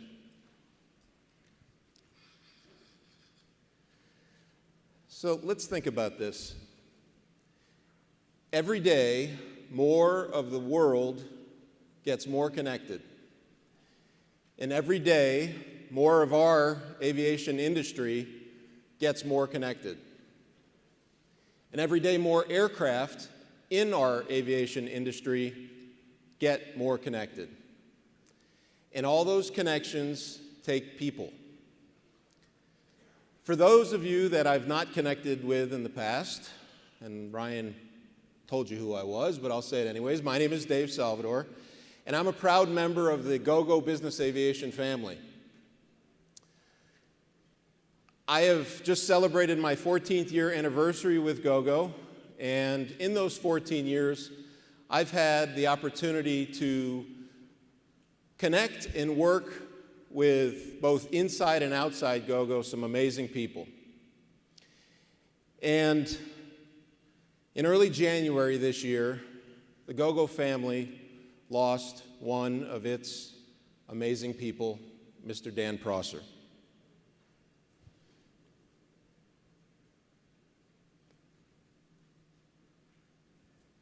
So Dan was an incredible industry leader. He was a pioneer, and he was a good friend. And with many of the AEA members that are in the audience, he and you helped build the company that Gogo is today. And we're very appreciative, of course, of that. Dan was a very dynamic person. He loved the outdoors. He worked for many AEA members, including Avidyne, Allied Signal, Cutter Aviation, Stevens Aviation, Turbo West. I know I forgot a few. And then he spent 18 years working with us at Gogo. And Dan started off as a regional sales manager. He then was promoted in the later years working for Gogo as Director of Business Development, where he helped really forge and lay the foundation for what we are today, expanding globally and internationally. So along with all the connections that Dan made, the Gogo family today would like to celebrate our friend and colleague, Dan Prosser.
Dan was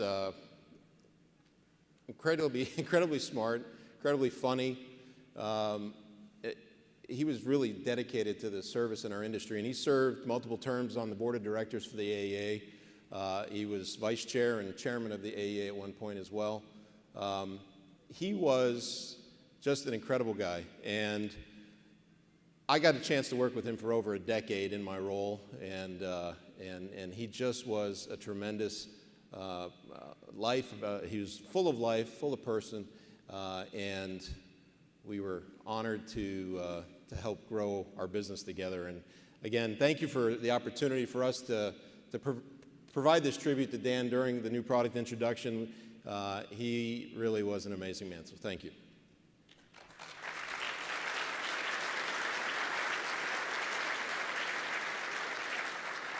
Dan was also ageless. He looked that way the entire time I worked with him. He never aged. His friends called him LBK, little blonde kid. So amazing. All right. Well, he would say, "Let's move on, Dave. The show must go on." So let's get down to business. The first thing I'd like to start off with is for the partners that the Gogo family has had the opportunity to work with. We've built these partnerships on a foundation of trust, a foundation of integrity, and we are extremely grateful for the business that we've done together. And our success really has been your success as we've gone from a small startup to the company that we are today. So if you look at a history of innovation with Gogo, it all started in 1991 on a napkin, the idea to connect the skies above from the ground below and vice versa. And in that time, since we started nearly 30 years ago, we've had some extremely innovative products that we've brought to market and that you have all promoted and installed in aircraft, starting with bringing airborne telephony to market and the opportunity to do telephone calls, bring that tool to the aircraft. And then we brought connectivity, a connectivity pipe, in-flight connectivity, then in-flight entertainment. And now we've pulled those all together, and we now have the Avance platform. And the platform that Avance is known as today for our partners that install it is the Avance L3, the Avance L5, SCS, and very soon the next generation of products that will tie into this software-centric platform will be our 5G and our Galileo global broadband system.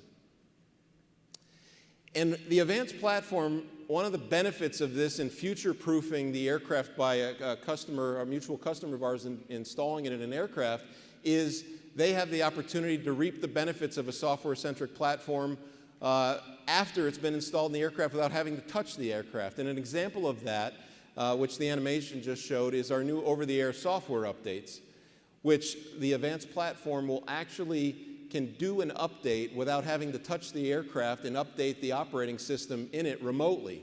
And over the past few weeks, we've launched this service, and we've already had over 600 aircraft that have had their software updated on the Avance platform, whether it's an L3 or an L5, in the aircraft, and they didn't have to touch the airplane. And when you start thinking about fleet customers and chasing those airplanes around to put a technician on there to install a software update, this is just an example of a benefit that comes along with this platform that we created, and that has been something that has been very prolific. It's been the most highly adopted product in the market. Last year when I stood on this stage, we were very excited to announce that we had 1.5 million flights with the Avance platform. In 12 months, we've added another 900,000 flights on the Avance platform with the systems that you, our partners, have installed in aircraft. And those installations now peak over 4,000 aircraft. We now have over 4,000 Avance systems that are in service due to the great work and partnership that we have with our AEA members. So that's now. Now we look to what's next. Gogo 5G. At the end of this year, we will begin shipments on Gogo 5G. Primarily designed for the North American market, it's bringing more connectivity to the aircraft. When I started the presentation, I talked about more aircraft getting connected, more connectivity being added. Our customers are demanding on connectivity in bandwidth, and 5G will be bringing that at the end of this year. The network is done, ready to go, and we've also, you see on the Canadian coverage, last year we announced that we were working on that. This network is ready to go today. And at the end of the year, when the hardware starts getting installed in airplanes, the network's ready to go no matter where they fly in North America. Also proud that this aircraft behind me will be our demo aircraft, a beautiful Challenger 300 that we'll be using for both 5G demos and the Galileo global broadband system. That will be installed, both of those systems on this aircraft, and we'll be using this aircraft for demonstrations, which will be taking many of you up for flights, because I can stand up here all day and present and provide you all the cool things that it's going to do, but what's going to really prove it is put you in an aircraft and fly it. So we're making exceptional progress on the Gogo Galileo system.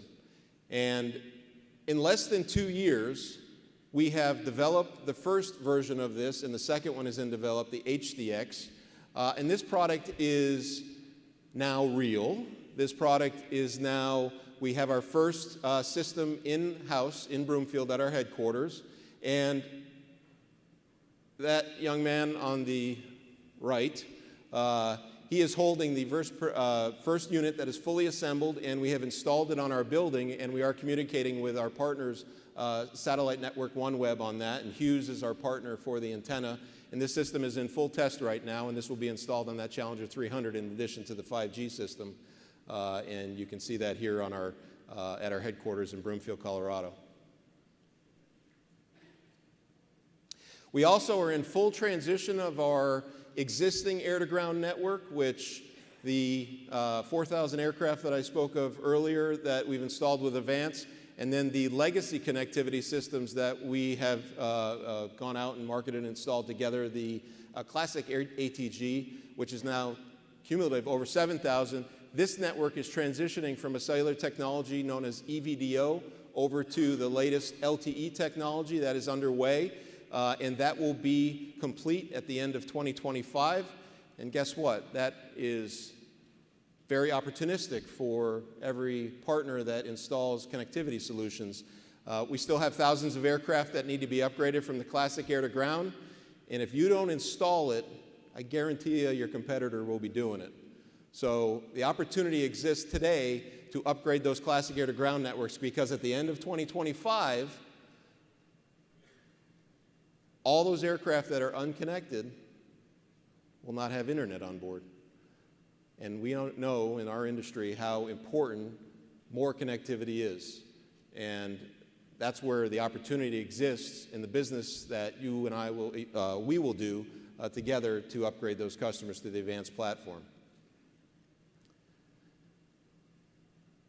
So the best of now, we have tremendous opportunities to continue to upgrade our classic air-to-ground systems or connect new customers with the Avance L5, L3, as well as the 5G solution is coming at the end of the year, and our global broadband system, which is next. So as I circle third base in my presentation, the one thing that I do want to point out is one of the things that we heard from our partners is that we needed more resources to support the efforts that you're doing in marketing, no matter what size the shop that installs our product. So we've dedicated marketing resources specifically to our partner network, and Jeff Gonring is solely responsible for working with our partners to ensure they have all the tools they need to sell and market Gogo hardware and Gogo services. Jeff, if he did not have a mountain biking accident this weekend, I would have invited him up, for those of you who do not know it, but he decided to unfortunately roll his mountain bike on a mountain and got pretty beat up, even with his wing all taped up and Band-Aids. He wanted to still come, but he was looking a little scary, so we decided not to bring him. But Jeff is your direct point of resource, and then Lucy, who's also here for marketing, she will be in the booth, and we'd love to talk to you if we've not worked with you directly to enhance your website, equip your sales team, whatever it may be, to provide tools to do the marketing even a more effective way on our products and services. So lastly, I'm going to invite up the aftermarket channel managers and our director of sales operations up to the stage.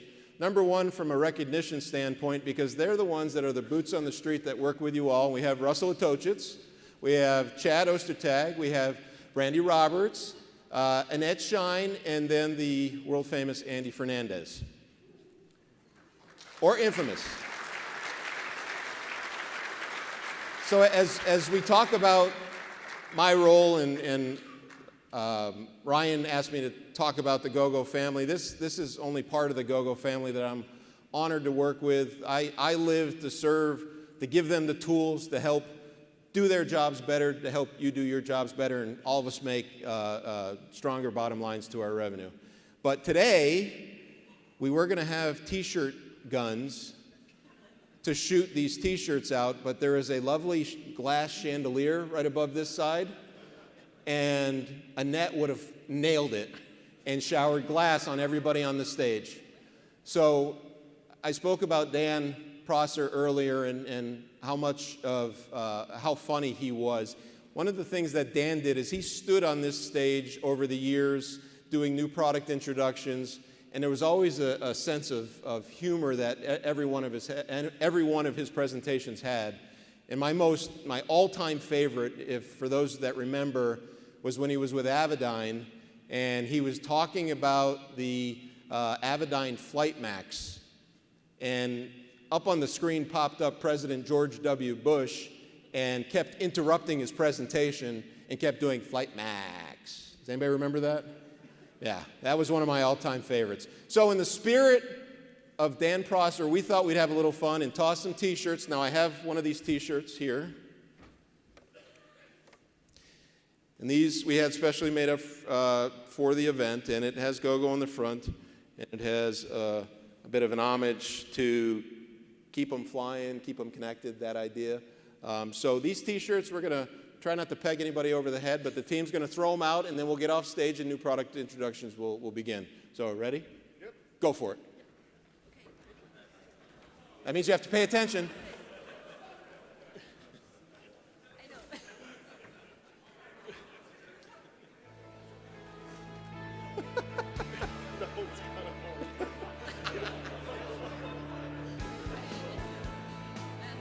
Thank you very much, everyone. Enjoy the show. Have a good week. Thank you.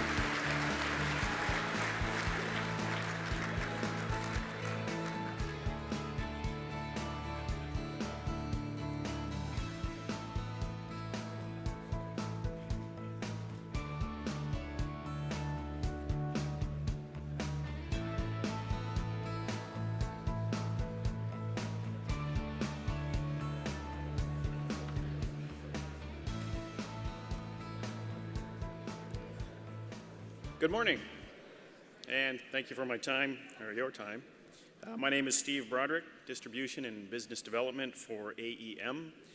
AEM is a leading global provider of specialty aviation solutions, and we are excited for the opportunity to share with you one of our new products. The MTP-136D panel mount Forest Service radio. It is built for the very demanding firefighting cockpit.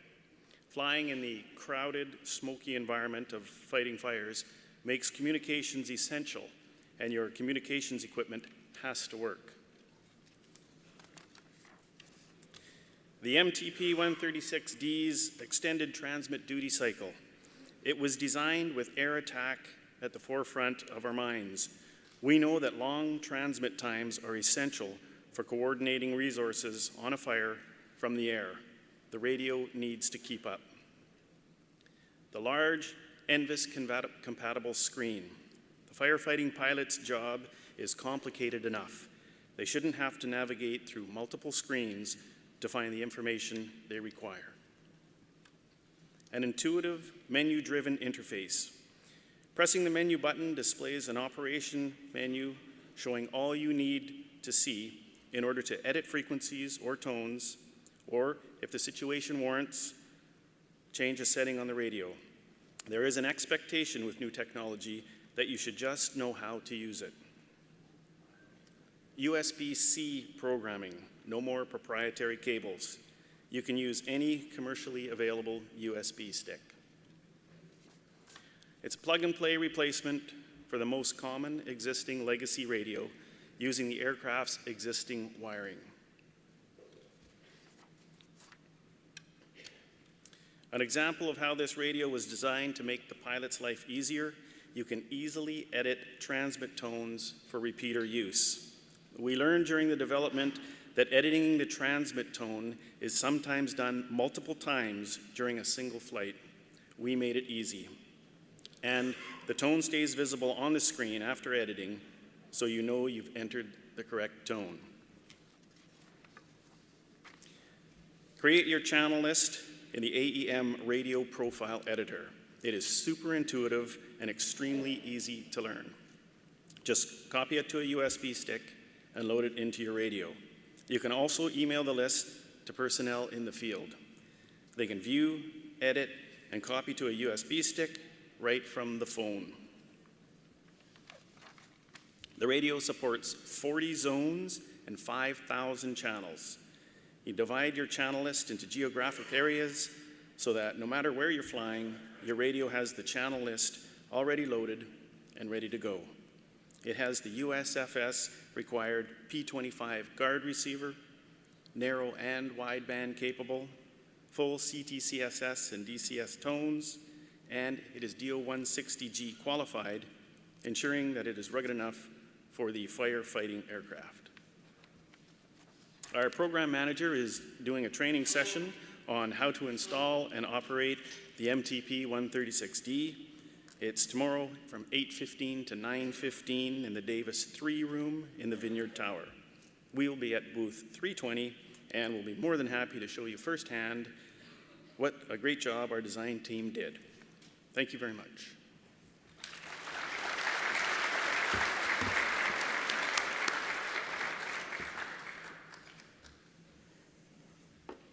Hello, or as they say in my native Texas language, howdy y'all. My name is Jeremy Ham and I am the president and co-founder of Aviation Design and Supply. I started ADS last year with one goal in mind, to develop products and services that are going to save you guys time, but more importantly, money. And to tell you a little bit about these products and services is an old friend of mine. Hit it, Aaron.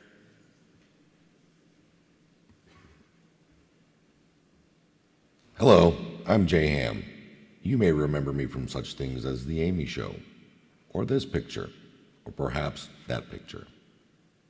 Today I'm here to talk about new products and services from ADS that are geared to reduce unbilled labor hours and help you turn your customers' aircraft faster and make more money. The first product is the ADS Prints Engineering Package. Avionics shops invest significant time and energy in generating installation drawings from various manuals. However, with ADS Prints, this time-consuming task becomes a thing of the past. ADS's tailored solutions are designed to meet your specific needs, ensuring a seamless installation process and improved overall performance. Each ADS print will include easy-to-follow custom installation diagrams per aircraft serial number, system configurations to match the prints, data references for your maintenance logs, Form 337, and they include technical support. Now, I know many of you do your own drawings, and you're very good at them. However, think about the valuable time saved if you outsource this project to ADS. You'll be able to get out from behind the desk and back to the aircraft. Not only are these prints a huge time saver, but you'll also have a tangible item to sell to your customer, and as a selling point, a complete set of avionics drawings that will increase the resale value of that aircraft. Our ADS prints can save you thousands of dollars in unbilled labor and possible rework. This next product is something you folks have been asking for years. After months of research and field testing, ADS has created a game changer for avionics shops everywhere. I am pleased to introduce the GFC Autopilot Hardware Installation Kit 2.0. With this installation kit, there's no more spending hours searching through bench stock for parts or ordering hardware with expensive minimum requirements. Everything you need is as easy as clicking a button. These highly organized kits are designed to save you valuable labor hours, hunting for the best source hardware listed in the Autopilot Installation Addendum. ADS currently offers 68 kits that support over 100 airframes, and ADS is the only producer of the GFC 600 Autopilot hardware kit. These kits are designed with the avionics technician in mind, from the organization to the labeling. ADS's hardware kits are serialized for traceability and will include all hardware for all available installation options listed on the addendum. Every label will include the kit serial number, drawing number, and option. They even include the connector and ground stud hardware for the control head and each servo, and as a bonus, ADS throws in 2 environmental solder sleeves per sub-assembly kit. Using a GFC Autopilot hardware installation kit can save you as much as $1,800 on your next Autopilot install. If you combine the hardware kit and an ADS print, that savings can be as much as $4,000. So next time you're gearing up for an install, use ADS products to save you valuable time and, more importantly, money. Please be sure to stop by ADS's booth 526, where they can show you just how much you can save on your next installation, as well as take a demo of the amazing AMI software system.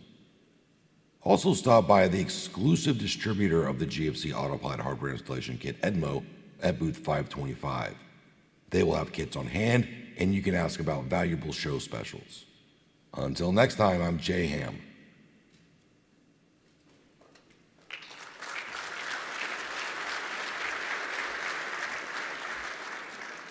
Good morning.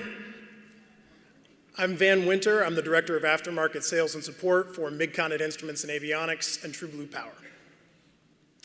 So, what's new with True Blue Power and Midcontinent this year? Let's talk about some batteries, shall we?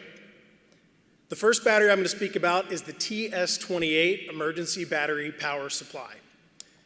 This was designed as an emergency lighting battery, but can also power any other critical equipment that you might need. The TS28 is a replacement for batteries that can be found on most of the Citation line, so anything from a CJ2 up to a Longitude as pictured here, it can be a drop-in replacement. So true or false? Your customers are sick and tired of replacing their emergency lighting batteries every 6 to 12 months. I would bet that the answer is true. With the TS28, you're getting a 4 to 6 year battery life, and there's really limited maintenance. There's only a capacity check required every 2 years. Plus, we're using a nickel metal hydride chemistry, so we have higher energy density and no memory effect that comes with NiCad batteries. And lastly, you'll see on the screen a nice anodized aluminum case plus a rugged connector.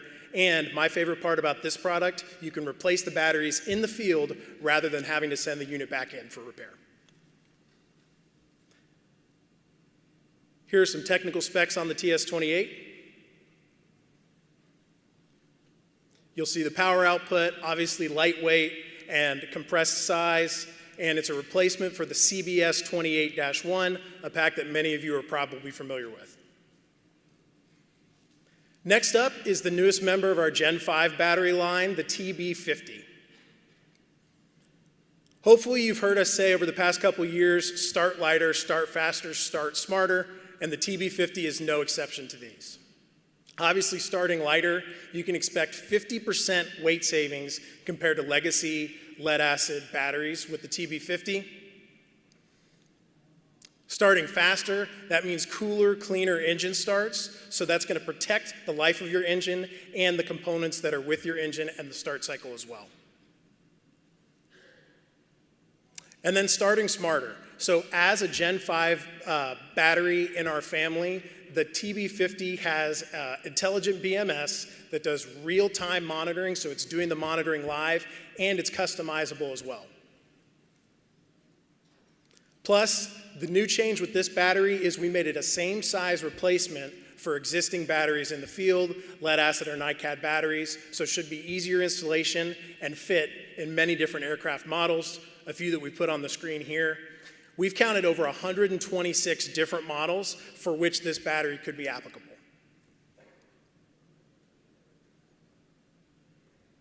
Some specs on the battery. Obviously, it gets its name from its 50 amp hour capacity, rounds out our line of TB20 with 20 amp hours, 30 with 30 amp hours, 40, 50, and 60 amp hours. And as I said, the dimensions are a direct replacement for the RG380 series. Lastly, a couple other things we have going on this week. Please join us for a lithium battery technology training with a friend of mine, Todd Winter. We'll be putting that on at 2 o'clock today in Texoma 3. And then lastly, please join us tomorrow at 4 o'clock for a champagne toast in our booth to celebrate Midcontinent's 60 years, partnership with the AEA, and partnership with you, our customers. Join us at booth 413, and everybody have a great show. Thank you.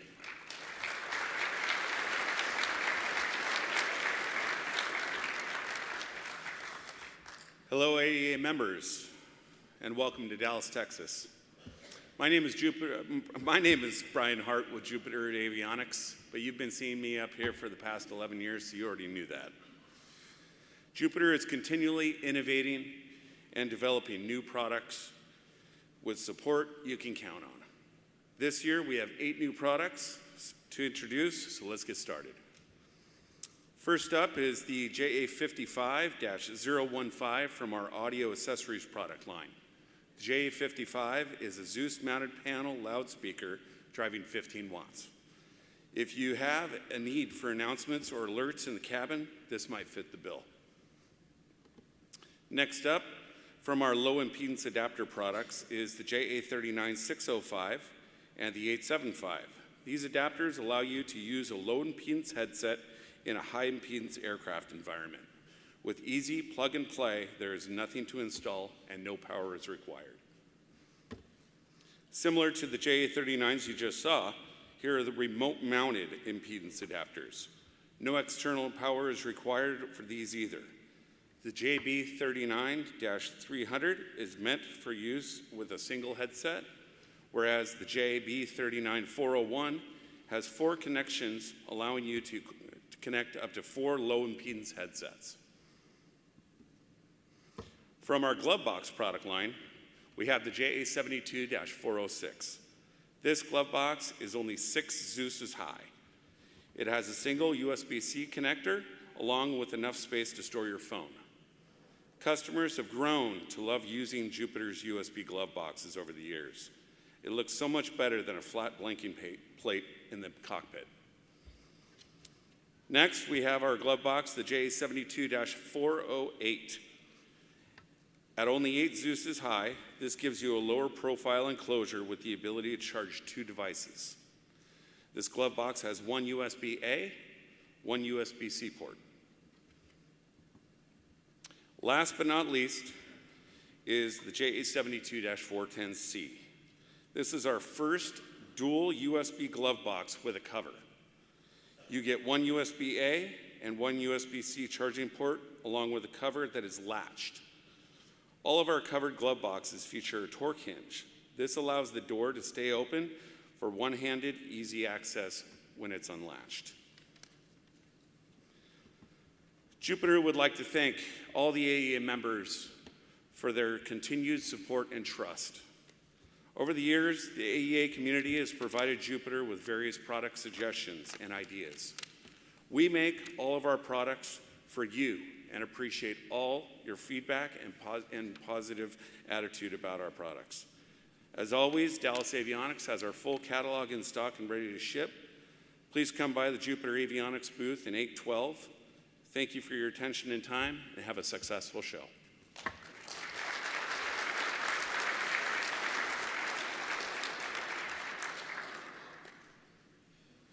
Hi, I'm Jim Alpizer with Garmin.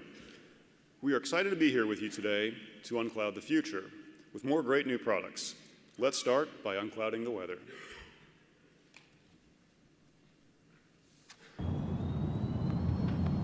Uncloud your weather with GWX 8000 Storm Optics Radar. This Doppler weather radar with 3D volumetric scanning is ready for retrofit on select GTNXI or TXI equipped aircraft. With the built-in auto mode, GWX 8000 can help reduce your workload. Just turn the radar on and the system goes to work, automatically adjusting tilt and gain to build a 3D model of the storm. In the cockpit, cells are displayed in 16 colors, 4 times more than traditional weather radar, so you can easily see the heaviest returns and adjust your routing. For additional protection, GWX 8000 provides hail and lightning prediction, alongside turbulence detection alerts, and even allows for individual returns on each side of the cockpit. Plus, for a more accurate view of weather at all altitudes and ranges, ground clutter suppression helps eliminate non-weather returns from your display for a cleaner image and clearer understanding of everything in front of you. Uncloud your weather with GWX 8000 Storm Optics from Garmin. Operating a weather radar has never been easier, and it's coming available on the GTN-XI and TXI flight displays in Q2. Equally exciting, for customers who already have invested in the GWX-75, converting to a GWX 8000 with Storm Optics is just a simple and affordable enablement. Now, you may have caught a glimpse of our next major STC in that last video, the CJ2. Let's fly the next video.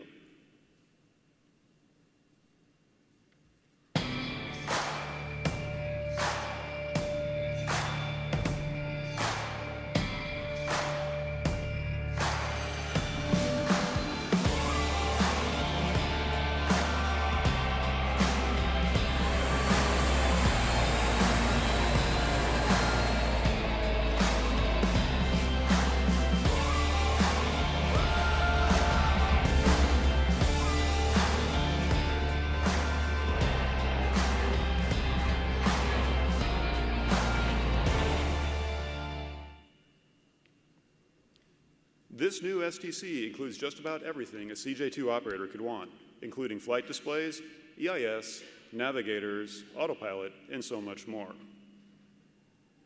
First off, it includes all new turbofan EIS capabilities on TXI, featuring vibrant gauges with large numbers and automatic calculations for N1 based on phase of flight.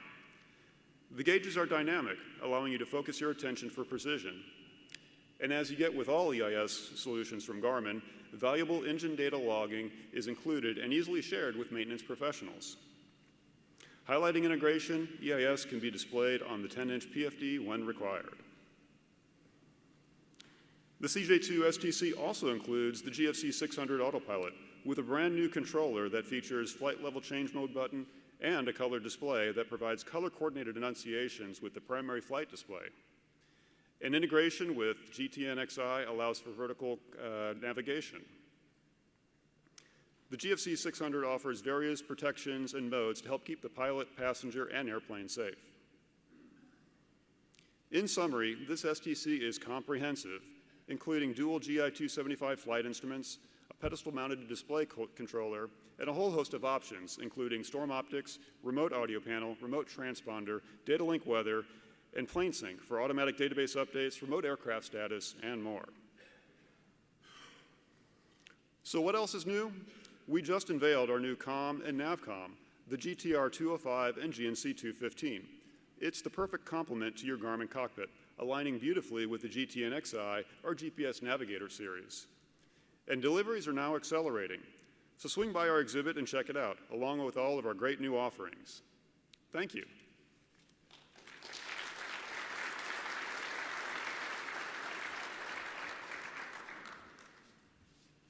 Good morning. Thanks to the AEA for hosting this event. I'm Rohan Balsavar with Laversab, and we are excited to announce the release of 2 new functions for the ART 7000 Avionics radio test system. These functions are altitude monitoring and CPDLC test over VDL Mode 2. Altitude monitoring allows you to exercise the aircraft altimeter while simultaneously reading the transponder altitude values. The CPDLC test simulates a ground station connection to the aircraft to verify the VDL radio and the CMU are performing correctly. Here's a short video showing you how easy these products are to use.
The ART 7000 represents a simplified way to do avionics testing.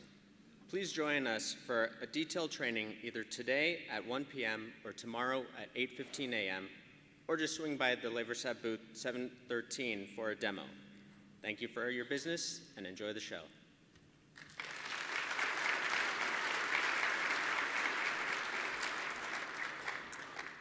Good morning, my name is Ashley Ring. I'm a Senior Marketing Manager for Collins Aerospace, and today we're introducing the latest technology in cabin management systems.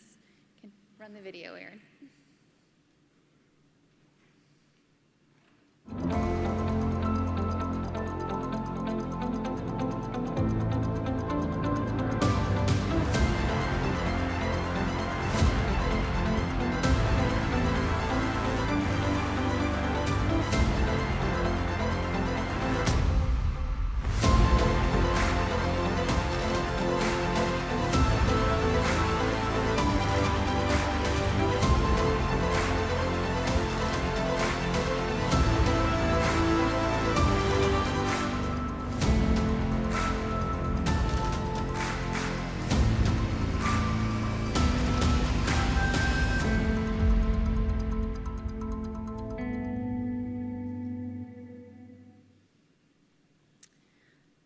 The Versatile Venue Smart Monitor is the next generation enhancement to the Venue product line and is available initially for the new integrated venue system. This is available in 2 high-definition galley touchscreens and 3 bulkhead size options for flexible configurations. Designed with a powerful internal processor, embedded software, 4 terabyte internal solid-state drive option, and flexible I/O options, this enhanced user interface and this feature-rich Venue Smart Monitor becomes a centerpiece of a personalized cabin passenger experience. This will fully be available in Venue retrofit starting in Q2 2024.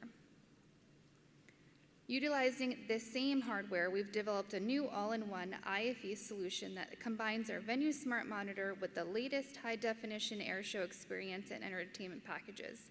Available for all aircraft sizes, there's no need to install a display or control box under the floor. Collins has put it all in one singular installation, eliminating extra hardware, wiring, and access space.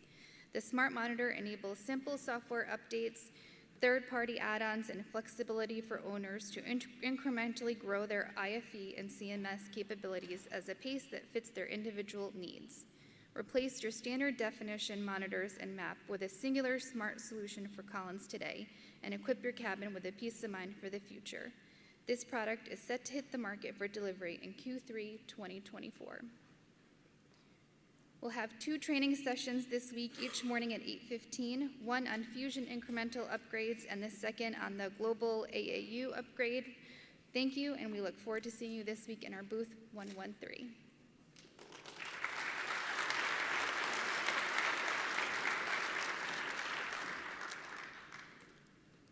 Good morning. My name is Lauren Jensen, President and CEO of Applied Avionics, based right here in the Dallas-Fort Worth area. I'd like to start with a quick 2-minute video that introduces our new Nexus Link integrated signal processor.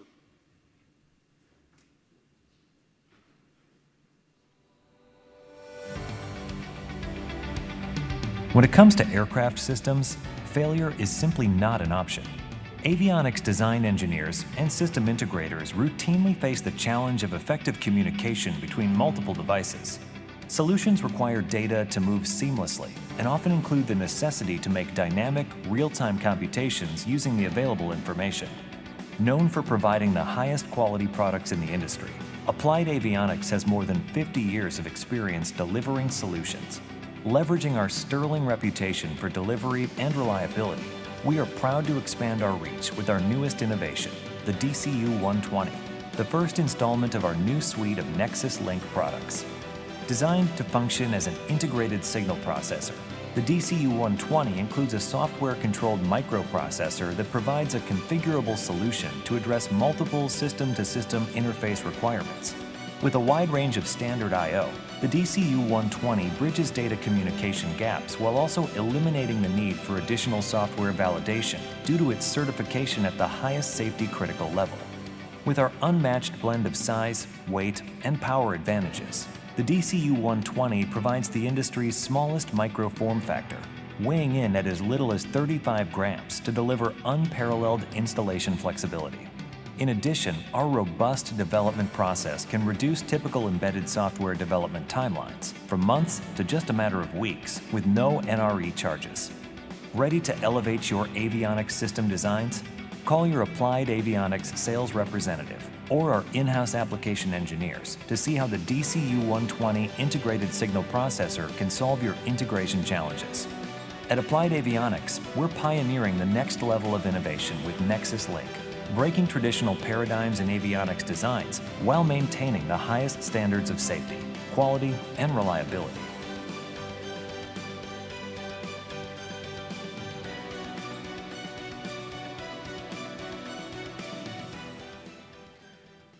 Let's look at a couple of simple block diagrams to demonstrate various implementation options.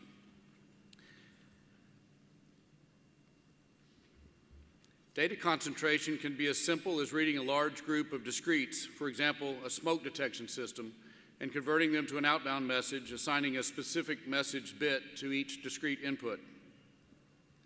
Alternatively, it can be used as a data translator, taking different types of incoming signals and consolidating them into a single outgoing ARINC 429 transmission.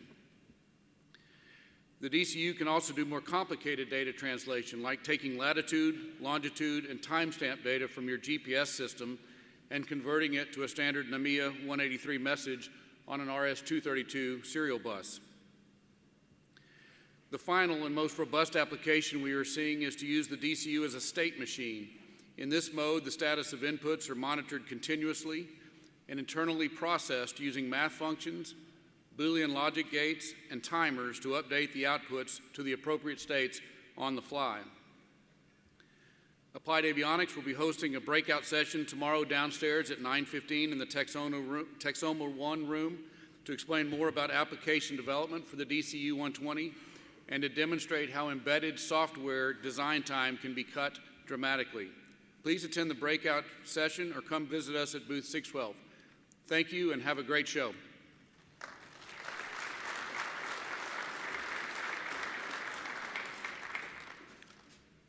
Hi, my name is Jonathan Pinton with Airtext, and we're known for our low-cost aviation connectivity solutions. Last year at the new product introduction, we announced Oasis, which is our all-in-one Wi-Fi entertainment server. It has internal and external content options, 2 channels of XM radio, hardwired audio and video outputs to drive displays, and light games. We're announcing a new feature this year, which is the composite video out for Oasis, which allows you to keep your existing video backbone and existing displays and just replace the moving map brain box, which allows you to add a lot more functionality with just swapping one unit. Our cabin displays continue to do very well. They're supported by any Airtext or Oasis device, and we have sizes from 8.3 inches up to 14.6, and they're a great addition to any Airtext quote. So what's new? Imagine, what if the primary nav source that we trust today wasn't trustworthy? What if the secondary source like DME or VOR wasn't available? Or what if the hybrid nav, including the IRS, was compromised? What if ADS-B or WAS wasn't working? What if the ground prox is going nuts at altitude or the traffic resolution was screwed up? Roll the video. Terrain ahead, pull up. Terrain ahead, pull up. Terrain ahead, pull up. Terrain ahead, pull up. Terrain ahead, pull up. Terrain ahead, pull up. I would call that a bad day. So what was occurring there is called GPS spoofing. The aircraft was tricked into accepting a false GPS position. The position was so off that it was causing other systems to fail as well that are highly reliant upon GPS. There's been issues reported that have lasted over 300 nautical miles that have caused other catastrophic system failures. This is a map where a lot of this has been occurring recently in the Middle East. These are relatively newer aircraft with modern avionics. And just last week, there was an instance in the Baltic Sea region around Sweden, Germany, and Finland, where over 850 civilian aircraft were victim of GPS bad actors. Think this is only happening in the US? No. In October 2020, 2022, there was a 44-hour period of spoofing at DFW that took out runway 35 right. There was a 33-hour period of jamming in Denver in January of 2022. And in 2019, Sun Valley, Idaho, there was an aircraft that was almost spoofed into a mountain that was luckily saved by a controller that saw it on radar hundreds of miles away. Introducing the spoof-proof functionality of Airtext Plus. Airtext has a multi-constellation GPS receiver with the latest spoofing detection and jamming algorithms. We can do real-time pilot alerting, real-time dead reckoning calculator, as well as real-time event reporting over Iridium. All you need is the Airtext Plus with this software upgrade, a small hockey puck-sized antenna, and some type of annunciator device. We can support a annunciator on the instrument panel like a Vivasun switch, or we offer a loose equipment solution and as well as send notifications to the pilot's phone. We've been flying and testing this on a Falcon 900, Citation 10, and a Lear 60. Airtext is certified, and we're just adding this additional functionality. We're taking orders today, and we'll be shipping in April. Please stop by our booth, 305, for a more detailed understanding of how the system works and what we can do for your customers today. Thank you for your business, and have a great show.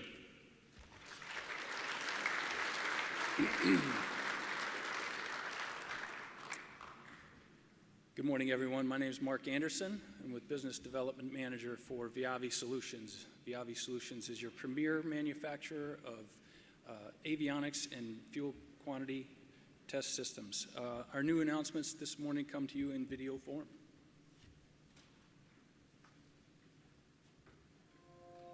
The new Viavi AVX 10K software release brings new features and software applications designed to improve productivity. These new features include a guided test feature for all navigation applications, an altitude streaming feature that improves 91.411 testing time, a lockout feature to ensure consistency in testing, and a TACAN application to support the testing of government-equipped aircraft. Guided tests help automate work cards, test processes, and instruments set up for fast, consistent, and repeatable testing. All test steps can be captured in advance either by key press or timer, and then saved to a file for later use and shared with other AVX 10Ks. Once guided tests are created, the only thing you need to do the next time you test an aircraft is select the test, hit run, and let the AVX 10K walk through your procedure. Guided tests save a technician's time, ensure test process consistency, and simplify training for new staff. To support 91.411 altimeter testing, Viavi has added a data streaming feature that air data manufacturers can integrate into their process to verify transponder altitude data. When enabled, the AVX 10K will report altitude, airspeed, tail number, and address to an air data test set. With this feature, air data manufacturers can free up personnel and ensure consistency in data recording. 91.411 test reports can be submitted along with the concise 91.413 report from the AVX 10K, providing a comprehensive FAR Part 43 test solution. Talk to your air data vendor today to see if they are Viavi ready. The lockout feature provides a supervisory mode where setup and editable parameters can be entered and locked. If utilized, the daily user would only be able to run and save tests. This feature simplifies tasks for the technician while ensuring consistency in testing by preventing any change in setup parameters. It also simplifies the training process for new personnel. The addition of the new TACAN software option completes the suite of applications for navigation testing. This option is available to those who work on government or military-equipped aircraft.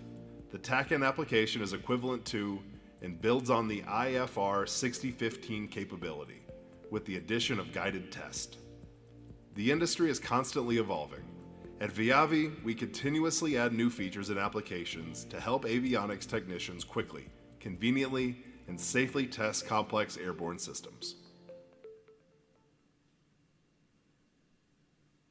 So just to summarize, we've got 3 new software features, all free of charge, and then an additional TACAN software option as well. And we've got a training session this afternoon at 3 o'clock. We'll walk through the new guided test feature and show you all the other new features as well. And then our crack marketing staff, who we lovingly call Jeff, keeps coming up with really cool stuff for the silent auction. This is a METAR-controlled light, so you can configure it to a particular airport, and the lights will change based on the weather at that airport, flashing when lightning hits and things like that. So that's really neat. Go check that out at the silent auction. Again, we've got a limited supply of the Ravi AV22 adapters that'll help couplers, our UC584 couplers fit on those antennas. Please stop by the booth at 518 and check out the AVX10K, and also provide us some feedback on what features you'd like to see next. And last but not least, please stop by the Edmo booth. We've got a show discount going on with Edmo that includes the 2 free options and a discount from Edmo. So thank you for your time. Enjoy your show.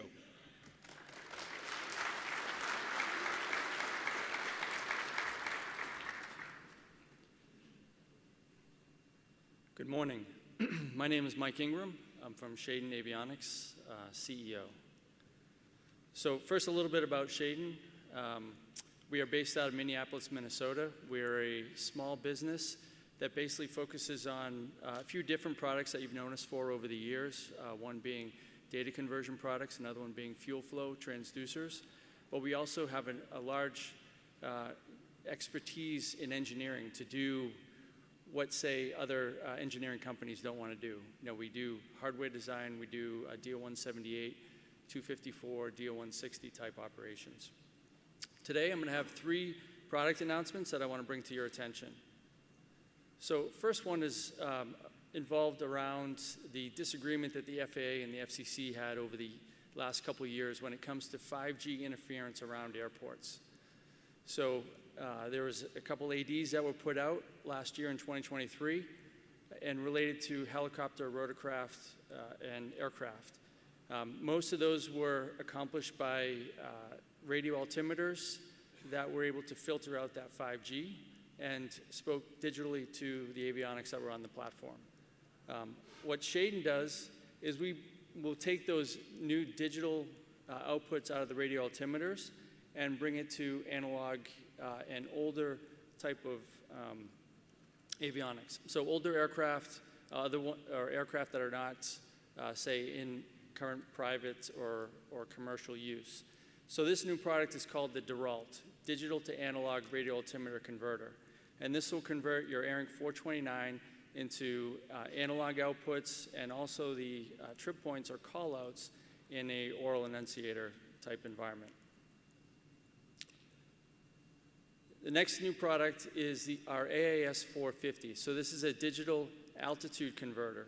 So very similar, so taking applications where somebody's putting in a new inertial navigation system or has a need to upgrade, say their Honeywell Laser F2, and potentially don't want to go to a very expensive Laser F4. So if you look at putting in, say, a LITEF product or, say, a lower cost ADAHARS, our converter will take that digital output and convert it into a synchro or analog roll, pitch, and heading output to your legacy aircraft. So that's your AAS 450. And the third and last new product announcement is a new low-flow transducer. So, like I said, Shaden has been doing fuel flow transducers for many, many years. And what we're doing is we're taking our lowest end, our lowest flow transducer that you'd know in Cirrus and Robinson type applications, and providing a very high accuracy, high reliable type of solution to you. So many of those smaller aircrafts are flying with a flow scan based fuel flow transducer. This will replace that. So it's a plug and play replacement for that transducer. This will be available in Q3 of 2024, and it will be able to fit on hundreds of aircraft. So just to summarize, so the DeRalt converts 5G to analog outputs for, say, older aircraft. And AAS 450 is a converter for installing newer inertials in older aircraft. And lastly, a piston fuel flow transducer. So plug and play for your existing transducer. So one of the things that always happens at Shaden is we get these calls about, oh shoot, I have to have one system talk to another one. Well, in that case, guys, call Shaden. We are at booth 632. Come by and talk to myself, or Kenny and Trevor are also here this week. Thank you very much.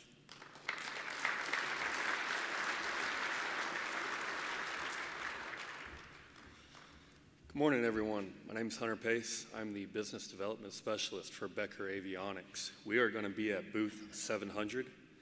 Many of you already know our ACU 6100 and our AMU 6500. Swing on by, and I would like to show you our latest audio panel that we have. I got a video for you right here. Go ahead, Aaron. Introducing the AMU 6500 digital audio system from Becker Avionics.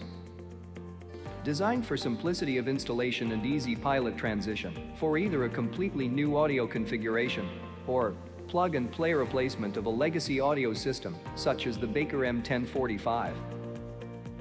The groundbreaking design of the AMU 6500 includes next-generation audio capabilities, such as Bluetooth connectivity for cell phones and tactical radios like Harris or Motorola, and stereo music playback with auto-muting. Each AMU 6500 audio system can manage up to 12 transceivers and 12 receivers, depending on the system configuration. With the integration of up to 3 AMU units with 3 stereo headsets, up to 9 headsets per aircraft can be supported. The AMU 6500 features true 3D spatial audio for enhanced situational awareness. Full 8-position spatial audio for the main user provides 360 degrees of coverage. Additional users have a 5-position spatial audio environment. Introducing both Becker Avionics Audio Remote Unit and Audio Control Unit. The versatility of the ACU and ARU provides additional flexibility and configuration options for your system and operational needs. Depending on the configuration, the AMU supports up to 2 TX channels with 90 seconds of recording time, making sure no important information is missed. November 234, turn left 270, climb and maintain 1000. Did you catch that? November 234, turn left 270, climb and maintain 1000. Radio management functionality allows for full control of the Becker RT6512 transceiver without the need of an additional control head. With minimal steps, multiple isolation groups allow the separation of the cockpit from the cabin, pilot from co-pilot and crew, and co-pilot from pilot and crew. The split user operations configuration divides the HMI, giving both users direct access and functionality to the AMU features. Each user has independent controls of their side of the unit. Customizable RGB lighting provides endless possibilities when matching other instruments in the cockpit, including NVIS standards.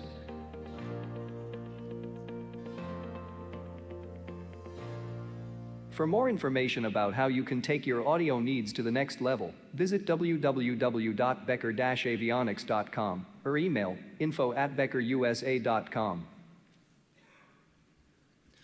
Thank you all very much. See you at booth 700.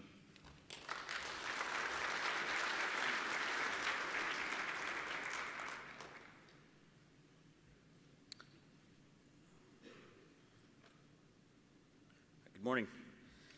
My name is Ricardo Irizarry. I'm the Director of Sales for CCX Technologies. For those of you that aren't familiar with CCX Technologies, we're a Canadian-based company focused on innovating cutting-edge cybersecurity, testing, and network solutions within the aerospace and defense industry. At the AEA in 2018, CCX Technologies introduced to the market the first all-in-one radio pulse tester called the T-Rex. Since then, it has become a staple amongst many maintenance repair organizations for its ability to easily conduct over 100 avionic tests from a standalone device. Just last year at the AEA, CCX Technologies introduced the T-Rex GPS feature, which validates the GPS functionality on an aircraft. Today, we're excited to introduce a new product. It expands on our current portfolio of secure networking solutions. To date, these solutions include, amongst others, a series of high-performance cabin routers that utilize the latest network technology, including Wi-Fi 6 and 5G, alongside a series of high-speed Wi-Fi and LTE antennas. The new device will challenge the conventional size requirements to achieve wireless connectivity on board an aircraft. And with that, I'm proud to introduce the Micro WAP. The Micro WAP is a compact wireless access point that offers connectivity to both equipment and passengers on board an aircraft for seamless data communications over Wi-Fi. It is designed for aircraft of all sizes, including general business, commercial aviation, alongside VVIP, rotor wing, and vertical lift platforms. This small wireless access point is capable of connecting up to 5 devices simultaneously and utilizes the reliable 802.11 AC Wi-Fi standard. It was engineered to optimize size, weight, and performance, enabling you to have internet access on an aircraft device with a smaller footprint than a sticky note and weighing less than half a pound. The antennas on the Micro WAP are integrated into small form factors. Simple installation means less setup time for aircraft operators. Additionally, the Micro WAP adds security to the network by utilizing a secure boot and encrypted data at rest. The Micro WAP provides connectivity to both crew and passengers. It allows for simplest wireless data communications for up to 5 devices, including EFB connectivity, web-based messaging, and browsing the internet. The Micro WAP can also act as a secure server for third-party applications. Pilot John International has signed an authorized channel partner for the Micro WAP and already has units on order. Feel free to visit them at booth 301. If you have any questions or would like to inquire about purchasing any of our products, including the Micro WAP or our great T-Rex avionic tester, you could also visit us on booth 618 in the exhibit hall. Also, I would invite you to attend our T-Rex training session located at the San Saba 1 in the Vineyard Tower tomorrow at 9:15 a.m. Thank you very much. I look forward to speaking with you and seeing you out in the exhibit. Thank you.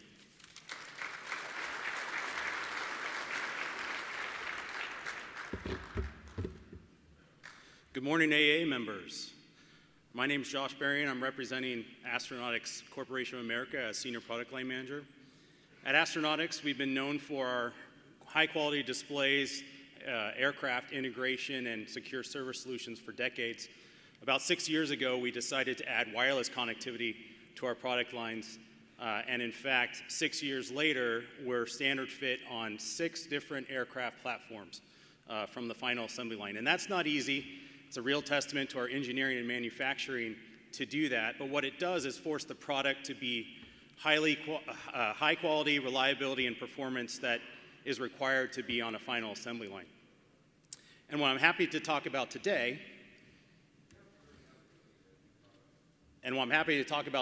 is the ability to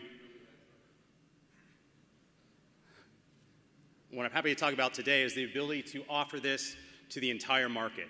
So with the TSO update and software update that we just achieved in January, we're able to bring this worldwide through a global distribution launch that we've just undertaken. And what that means is that we have OEM quality and performance delivered to the entire world. With up to 30 megabits per second download and the ability to stay connected 400 feet from the aircraft, you have the ability to stay connected both in the air and in flight to support your mission. We have design assurance, DO-160G environmental qual, install documentation, and usage guidance available. We're already done, and we're able to support your needs for aftermarket install. We're also happy to customize our solutions if necessary for video streaming and data recording. So just talk to us about your customizing needs, and we'll be happy to support. And finally, and this is a big one, in every country we operate in, we also achieve radio transmitter certification. So that means in the US we have FCC, in Europe we have CE, in Canada we have ISED, we have Brazil, we have China, we have India, Australia. So every country achieves radio certification, and we take that on at no additional cost to the aftermarket. So why choose Astronautics? Why choose Aerosync? Well, I firmly believe it's because of our maturity in production. So we've currently delivered more than 900 units to the field. 245 aircraft are currently flying equipped, and we're delivering about 300 to 400 units per year to support our OEM customers. We have the highest levels of cybersecurity protection available.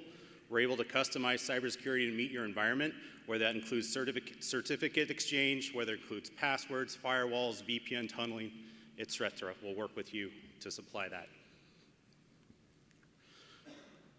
Furthermore, we supply a global network carrier support structure with over 205 countries serviced with our carrier agreements. So whether you are a law enforcement operator or search and rescue operator needing tactical data link, whether you're a medical services provider and you need to have connected devices to help advance charting or transmit patient data to the end customer, to the end hospital to achieve that data, or whether you just want to stream your favorite shows in flight, we have you connected. So please come and see us at booth 606 for demonstrations, and happy to talk to you about Aerosync. Thank you.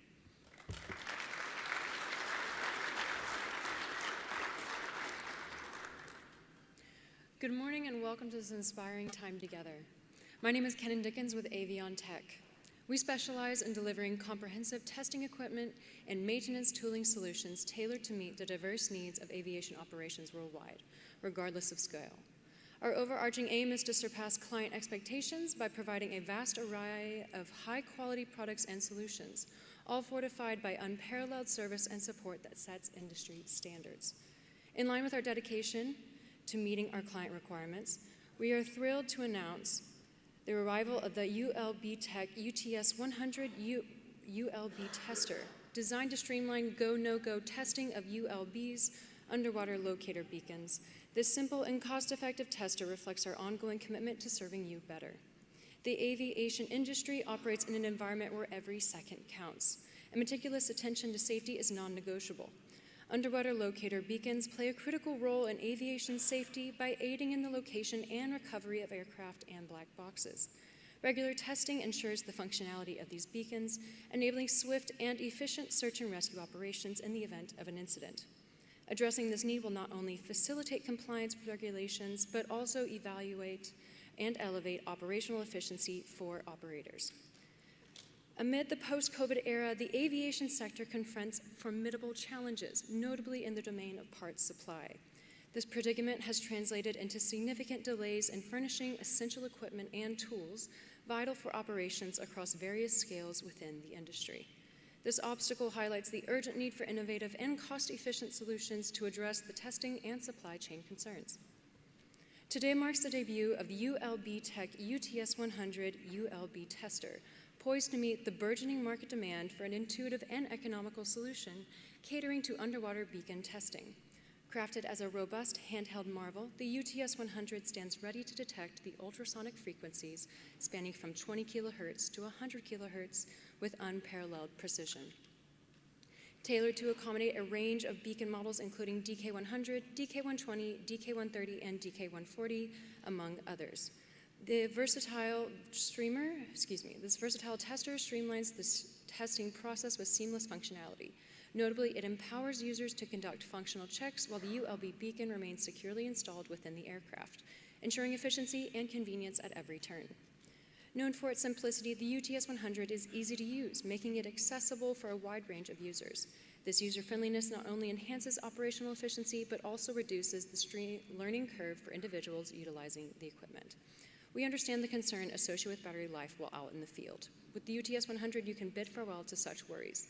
This unit is equipped with a backup battery, ensuring that you can carry out testing with confidence, without fear of running out of battery. To guarantee the highest standards of performance, every UTS 100 tester undergoes rigorous testing by a trusted laboratory. This ensures that you receive a product that not only meets but exceeds industry standards. We stand by the quality and reliability of the UTS 100 by offering a 1-year warranty. In essence, the UTS 100 offers a cost-effective solution without compromising on its testing capabilities, providing value for investment.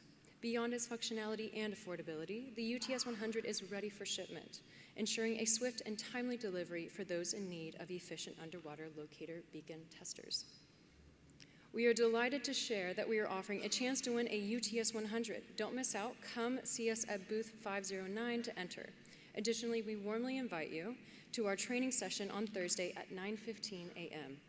Discover more about FDS, HHMPI, CVR, and FDR data interface and readout services, now available to our clients through our new global exclusive partnership with Flight Data Systems. Thank you.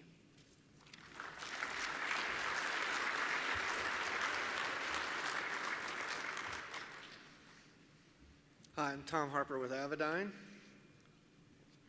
That worked. Before I start, I wanted to thank Dave and the Gogo team for their memorial for Dan Prosser. He was a dear friend, and he'll be sorely missed. Today I want to talk about some of the exciting things we're working on at Avidyne.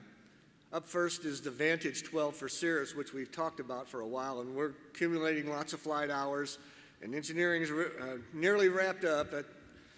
They're always on the 5-yard line, right? So we're getting close. Working through the cert process. Just so you know, there are over 4,000 Cirrus Integra-equipped and pre-Integra aircraft that are candidates for this Vantage upgrade. So there's a lot of business opportunity out there as we bring this to market. So we will be talking about the standard configuration, which is 2 IFDs and DFC-90, and the options available. We have included the Vantage pricing in the latest price list on the dealer portal. One of the things we're going to show at the show and announce is our easy installation kit, which allows you to easily convert an existing Integra installation to Vantage by using an easy adapter harness and these easy adapters that mate to the back of the Vantage displays. We'll also offer pre-cut panels and overlays to streamline that installation process. Again, you have an option if you want to powder coat or do other things custom to the panel, but we offer these as a clean way to get the displays upgraded.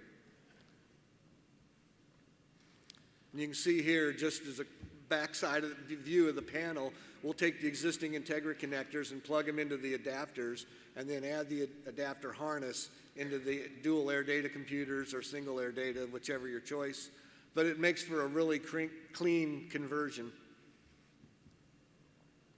In other news, we just came back from the helicopter show, and we had nice announcement. We're offering NVG compatible flavors of our IFD 5 series from the factory. We've always had the ability to do our IFDs converted through third parties, of course, and we'll continue to do that, but we're working on the 4 series and the Helios for factory availability as well, so look for that.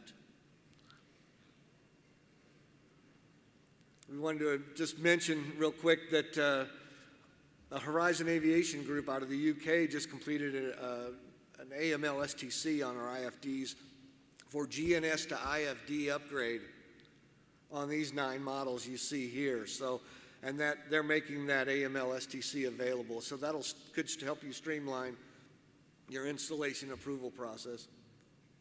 So contact them directly for that. We're proud to announce that we were selected by the Colombian Army with our IFD 550s as part of their Avionics standardization program. On the UH-1s, the Mi-17s, and the Blackhawks, and added a lot of nice new features with that. And SAB Aviação out of Brazil has completed a dual Atlas install in Falcon 50. Got that approved, so we're continuing to extend the reach of the Atlas into the market, our Zeus-mounted FMS system. And finally, our My Avidyne portal has been launched, which gives you dealers the ability to go online and register warranties, activate warranties. You actually be able to go in and look up serial numbers and see what kind of warranty status it has, which should make it really, really handy for you. And finally, real quick, we've got TJ's doing training this afternoon on that Vantage I talked about, the Vantage installation. He's going to do it from 1 to 3 here today, and then he's going to repeat that training Thursday morning. So with all the training going on, you've got a choice. Find whichever time suits you best, and be sure to visit us in booth 625. Thanks, and have a great show, everybody.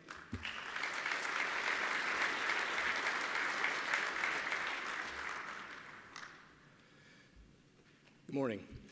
My name is Dave Fearhawk. I'm the Vice President of Sales for Cabin Management Solutions. And today I'd like you to introduce you to our latest product, to our Elite audio-video cabin line of products, the Elite aux input panel. The Elite panel was designed for aircraft with 1 or 2 zones of audio and video capability already installed. The panel itself provides a single input for USB-C charging up to 40 watts, along with audio-video integration for things such as Apple devices, Android devices, or even laptops, up to 4K 60, and also includes a single HDMI input for carry-on devices, along with the USB-A for charging, so that it's an all-in-one place to integrate a Roku stick, a Chromecast, or a Fire Stick with all self-contained and self-powered, all while at 4K 60. The Bluetooth 5.0 allows for integration of personal electronic devices, seamlessly integrating with the latest Bluetooth technology.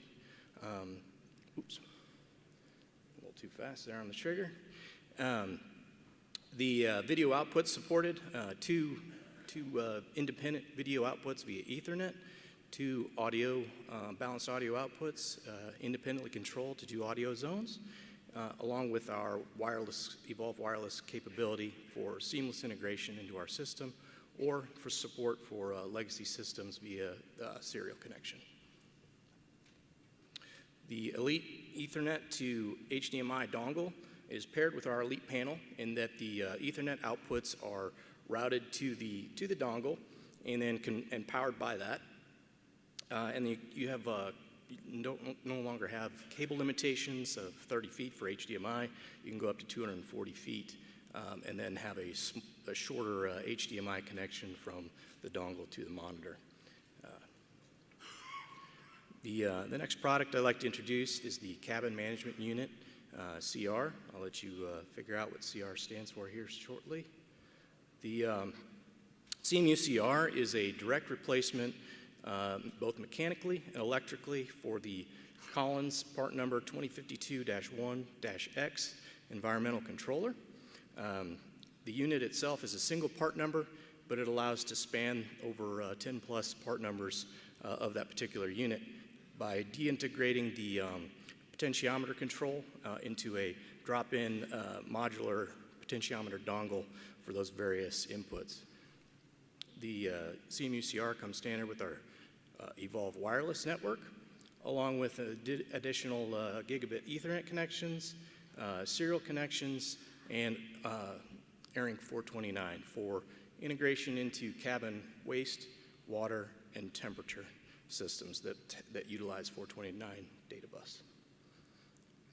The CMU CR is replaceable, right, with the 2052, which is currently installed on many different aircraft, such as the Bombardier series of aircraft with the CES system, Dassault aircraft with FCMS, as well as those with CMS-1, such as the Gulfstream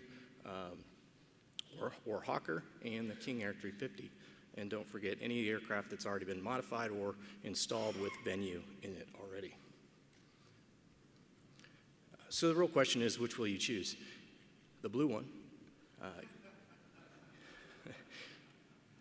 Head down the same path of legacy, potential obsolescence, potential failures in the field, or the red one, which allows for future upgradability, future expansion, modularity, and the ability to just enable your cabin for HD and or 4K audio-video experience. Here are some pictures of some recent installations. The first is a Challenger 604. These are all no modifications woodwork-wise. We 3D print adapter brackets that go in the existing holes, and then our switch just slides right in to include that curved panel right there on the 604. And multiple switches can be combined into one switch itself. The next aircraft is the G550 for the CMS-1 equipped aircraft. Again, drop-in replacement, adapter bracket goes in, switch slides in, power ground, and a little adapter harness for the shade controls, and you're done.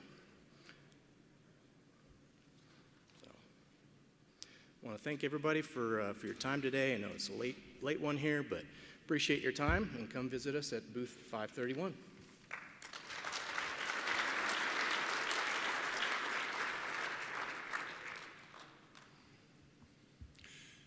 My name's Giles Peters. I'm from Guardian Mobility. We do SATCOM solutions for the aviation business end-to-end.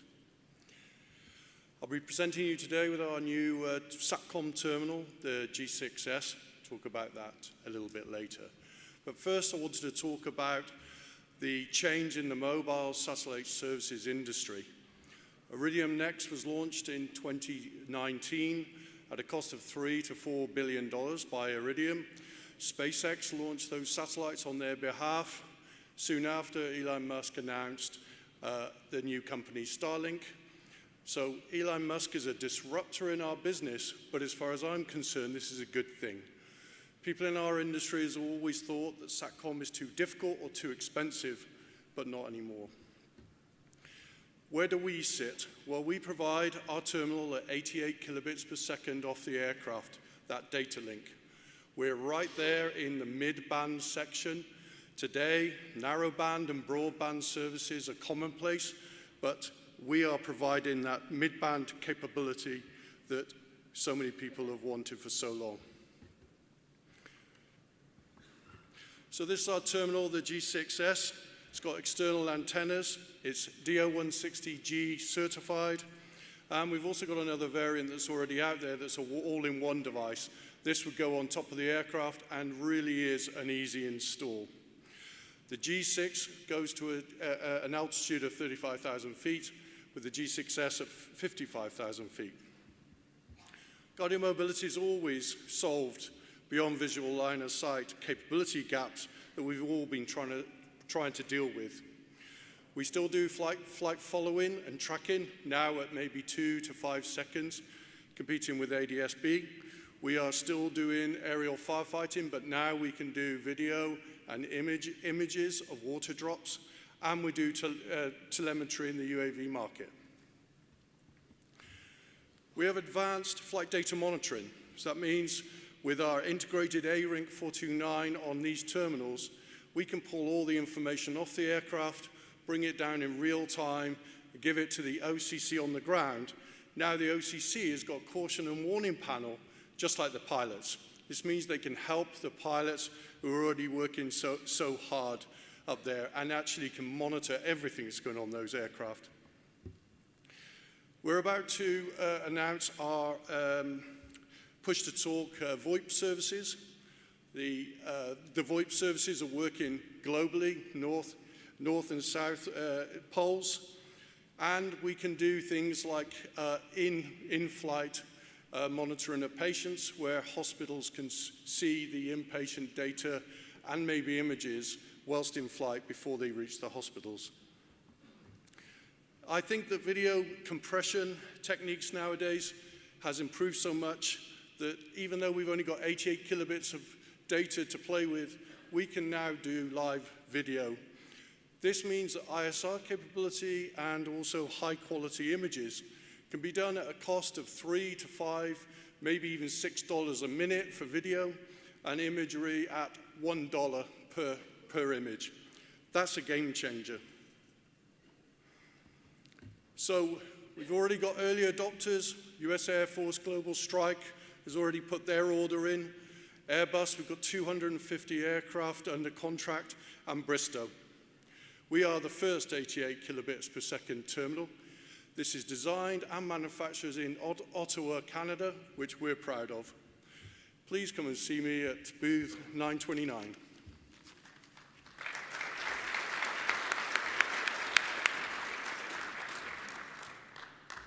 Good morning. Welcome to the great state of Texas. I'm Jamie Luster, the Director of Sales and Marketing for Genesis Aerosystems, and I'm super excited to look out and see a packed house today. Genesis Aerosystems was purchased by Moog approximately 3 years ago, and this has really allowed us to reinvigorate our product and STC development. So please join me in viewing this video with some recent announcements that we made last month at Heli Expo.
Please join us for our TSO Vista training throughout the week. It will teach you how to seamlessly set up and troubleshoot the STech 3100 autopilot. And with that, I'm going to quote my best friend Jessica and say, giddy up! It's going to be a great week. Thank you all.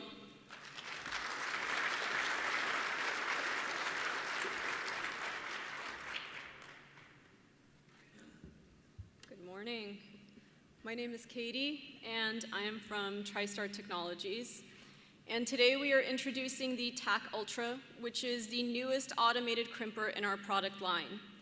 The TAC Ultra combines features and capabilities of several of our other crimp systems into one unit, making it a truly versatile machine. Our TAC crimp series are all mil-spec compliant, field-proven automated crimpers for closed barrel contacts. For the TAC Ultra, the production rate is up to 900 crimps per hour, which is a crimp every 4 seconds. It uses mil-spec approved indenters, and we automate and simplify what is traditionally a very manual and time-consuming and laborious process. The TAC Ultra adds repeatability, reliability, quality control, FOD prevention, and production rate value for our customers.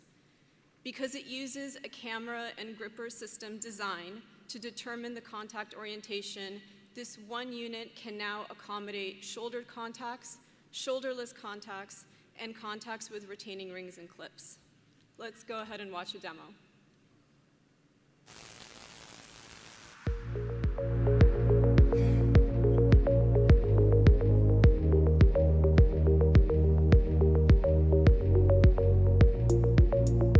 Let's go ahead and do a demo. Once the operator knows which contacts they want to process, they can dump them into the bowl and select the appropriate contact from the recipes menu. In this case, we have the -279 selected under the recipe. For each recipe selection, the camera is programmed to recognize the markings of the contact to determine the appropriate orientation for the grippers. Once the contacts are in the bowl, the vibratory bowl gets turned on, which has the contacts travel up and prepare to be inserted. Once they're up there, you enable the process and they get fed into the camera system. For the operator, all they need to do is take a pre-stripped wire and insert into our funnel, which will guide it into the contact. As you can see, there's no foot pedal or button to press here. The system is ready for another crimp.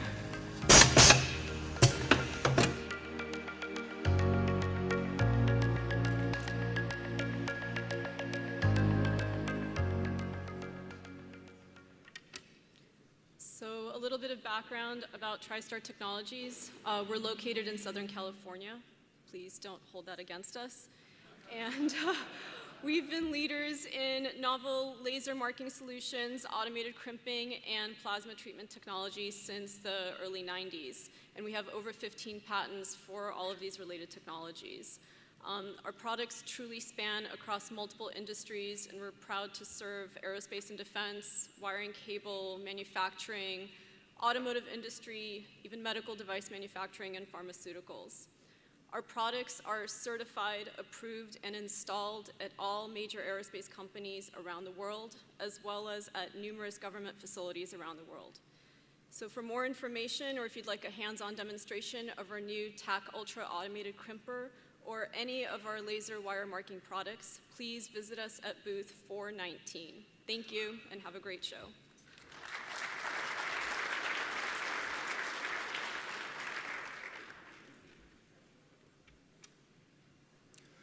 Good morning. My name is Philip Hutchings, and I bring you greetings from the sunny little city of Nelson, situated at the top of the South Island of New Zealand, which is home to FlightCell International. The team at FlightCell are always looking for new, innovative ways to add to our ever-growing product range, and we are proud to introduce our latest tactical enhanced product, the FlightCell software-defined receiver. The FlightCell SDR can monitor radio frequencies between 25 kilohertz to 2 gigahertz, and can either be as a standalone unit, or it can be added as an additional feature to our DZMX or DZMX Plus compact all-in-one cellular satellite communication system.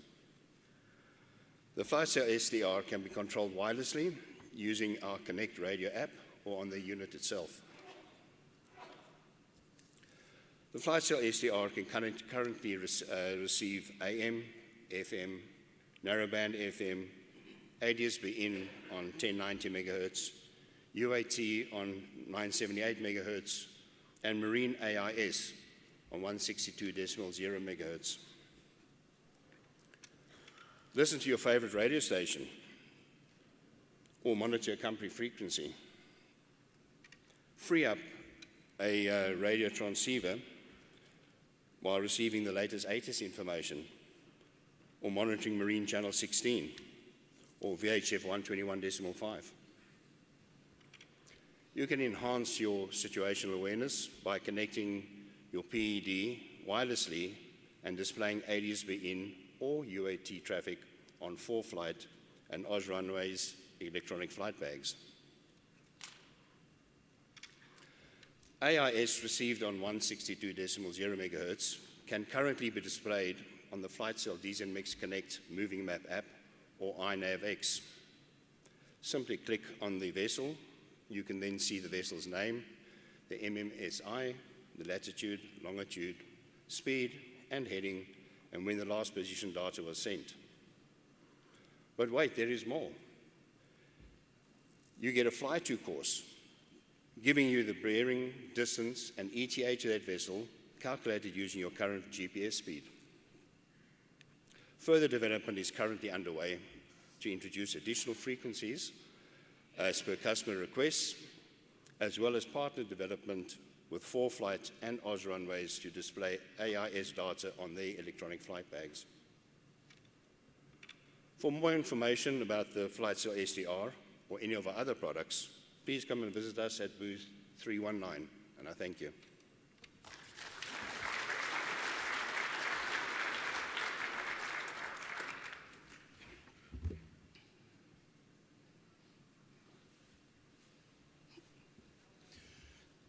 Good morning, everyone, and thank you from Smart Sky for this opportunity to provide with one of our new products.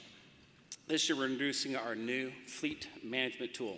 I'm Sharon Riley, Vice President of Air Transport and Digital Solutions. As you may know, we have a very extensive air-to-ground network providing high-speed, low-latency across the United States. Here's a recent map of our towers across the U.S. that provide an always-up connection for the aircraft. The highly reliable of the network allows operators to not only rely on internet connections, but the ability to move large data on and off the aircraft. This game-changing platform is why we recently received an Aviation Week Laureate Award for our light system, the first streaming-level connectivity for small jets and turboprops. As Smart Sky continues to add customers, dealers, and grow the number of tails covered by our STCs, we continue to find more and more operators that have a fleet of aircraft that have a need to maintain operational consistency. Whether it is an airline, cargo operator, or small business jet fleet, operators need and want to make sure the aircraft is active on the network. Last year, we introduced our private intranet, a secure connection to the operator's IT department so IT can actually control what goes across the pipe. Is it operational data? Is it internet? Is it just one page of an internet? Intranet, eliminating the need for whitelists on an aircraft or a router. That secure connectivity, in turn, pushed the need for better network tools for the operator to have the ability to see how the aircraft is performing. New for 2024, our fleet management tool does not mean we change our relationship with our VARs like Honeywell. It enhances the ability for the aircraft and the performance on the network. Large operators tend to have their own maintenance staff. These tools help them monitor the need and when to troubleshoot the answering the question, is it the network, is it hardware, or is it plain just RF voodoo? This is key for keeping the aircraft at an operational performance at its peak. The tool itself actually builds off of our current map that you all have seen and what's working at its peak performance for reliability. Now, while we all know Pan Am is not in operation anymore, but for you nostalgic airline types like myself, this is just a demo of what a fleet would look like. When we look at the fleet status of Pan Am, it tells us if there are any basic issues. And here, we see that there are two. When we open up the fleet page, we can see that the Pan Am fleet is very friendly and very easy to use.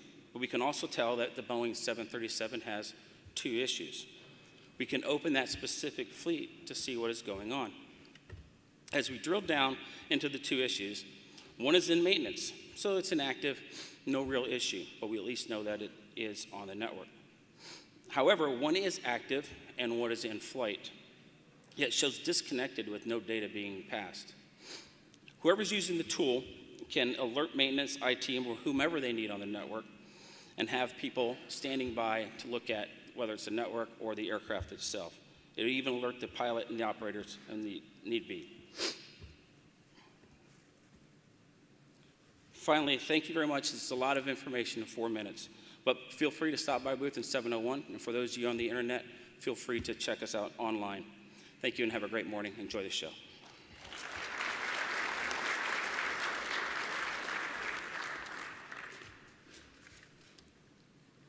Good morning, everybody. My name is Scott Ridge, and I'm the VP of Business Development for Avionica.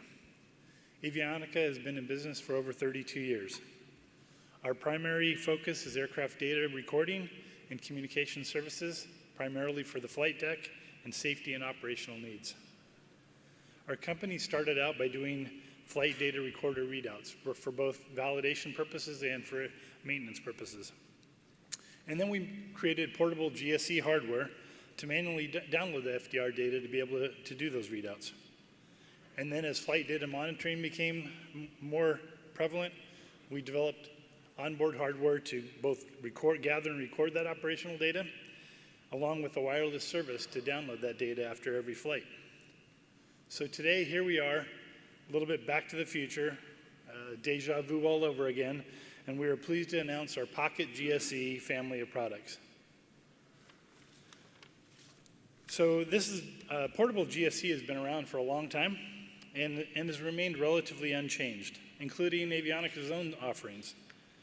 And we felt it was time to get it into the 20th century.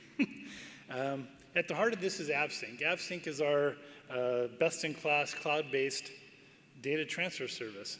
We've improved it continually over the years as customers continue to find new use cases and challenge us to make the data available as soon as possible after every flight. When you couple this with Avionic's expertise in making small, reliable aviation-grade electronics, you have an offering that will significantly transform this market.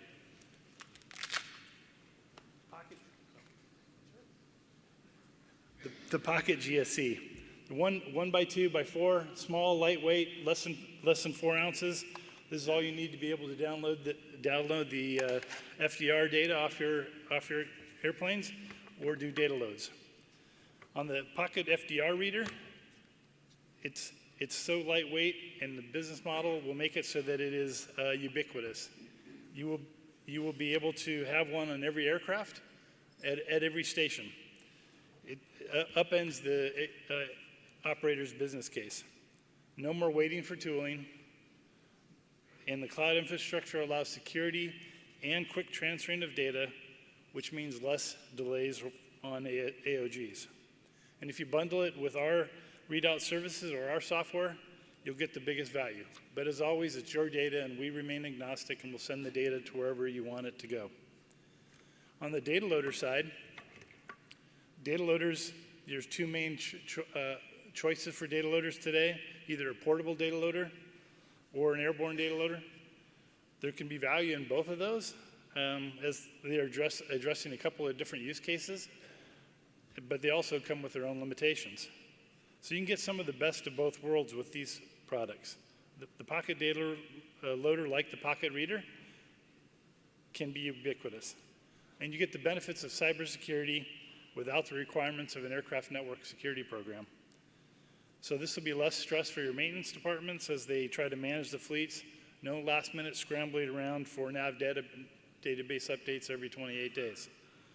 So I invite you to come join us and look at these products at booth 801 today, or for any of your data gathering or transmission needs. Thank you.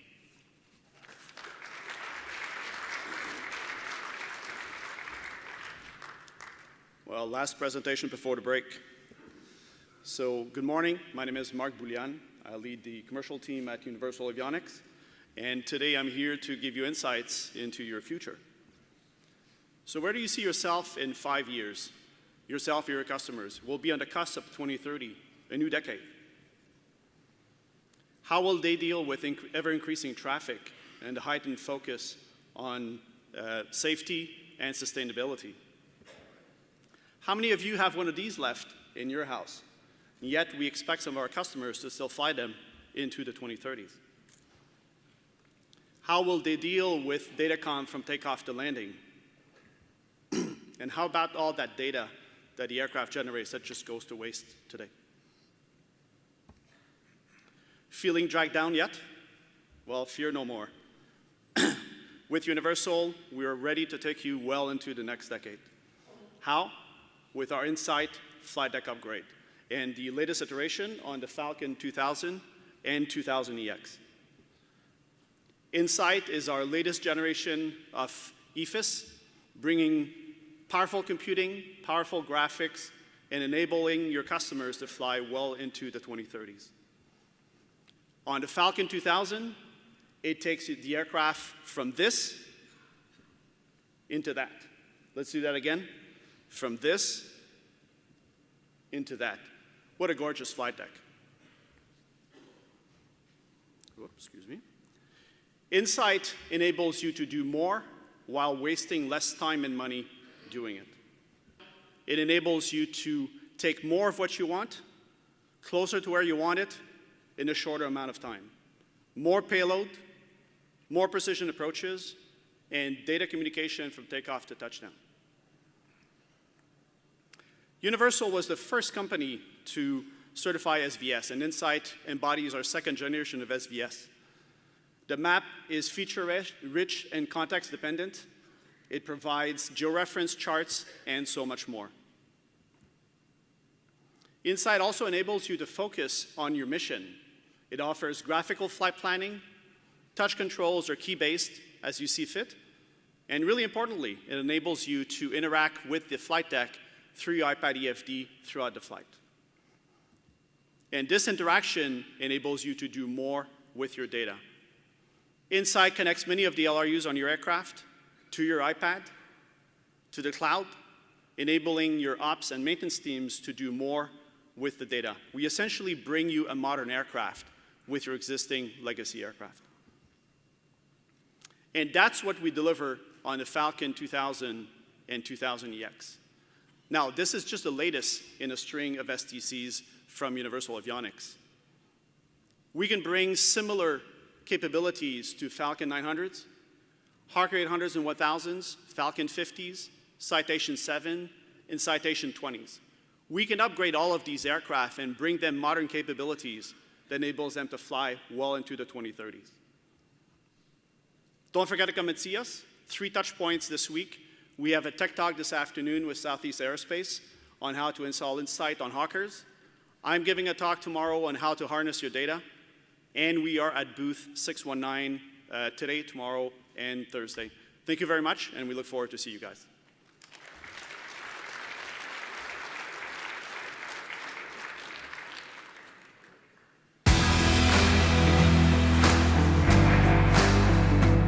Thank you for attending today's opening session and new product introductions, sponsored by Gogo Business Aviation. Training sessions will begin at 1 p.m.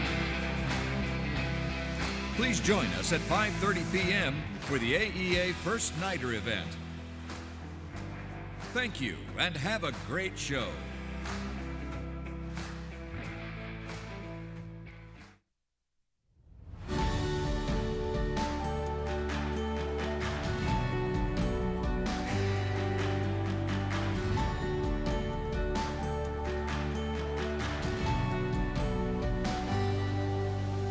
Aero-News Network's coverage of the 67th Annual AEA International Convention and Trade Show, live from Grapevine, Texas, is brought to you in part by the following sponsors. The future of USB charging power has arrived. Introducing new, ultra-fast charging TA360 USB chargers. Unlock the power of USB Power Delivery PD technology.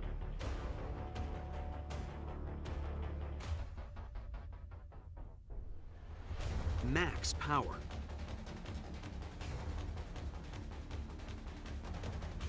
Multiple configurations. In-seat cabin, cockpit, and galley USB power. and a direct upgrade for all TrueBlue Power USB chargers, compatible with any USB electronic device. Easy to install, backed by the best.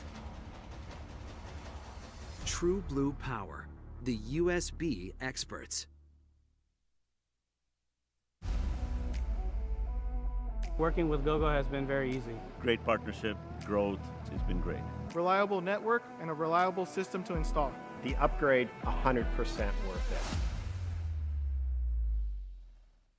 Cell Solutions is proud to announce a software edition for the already certified Airtext Plus that is set to revolutionize navigation security.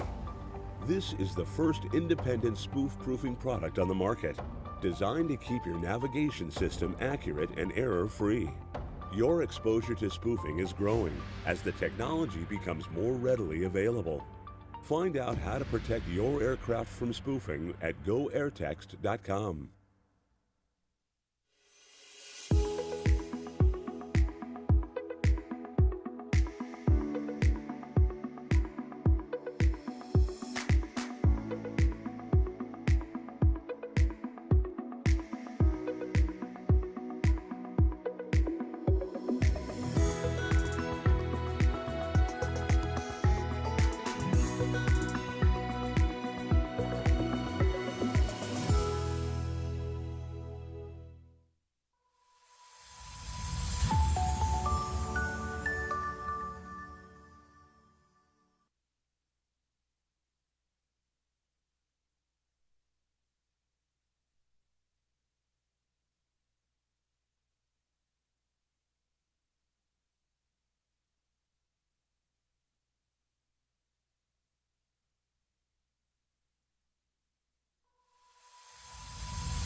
Flying is my entire life. It's all that I've ever known.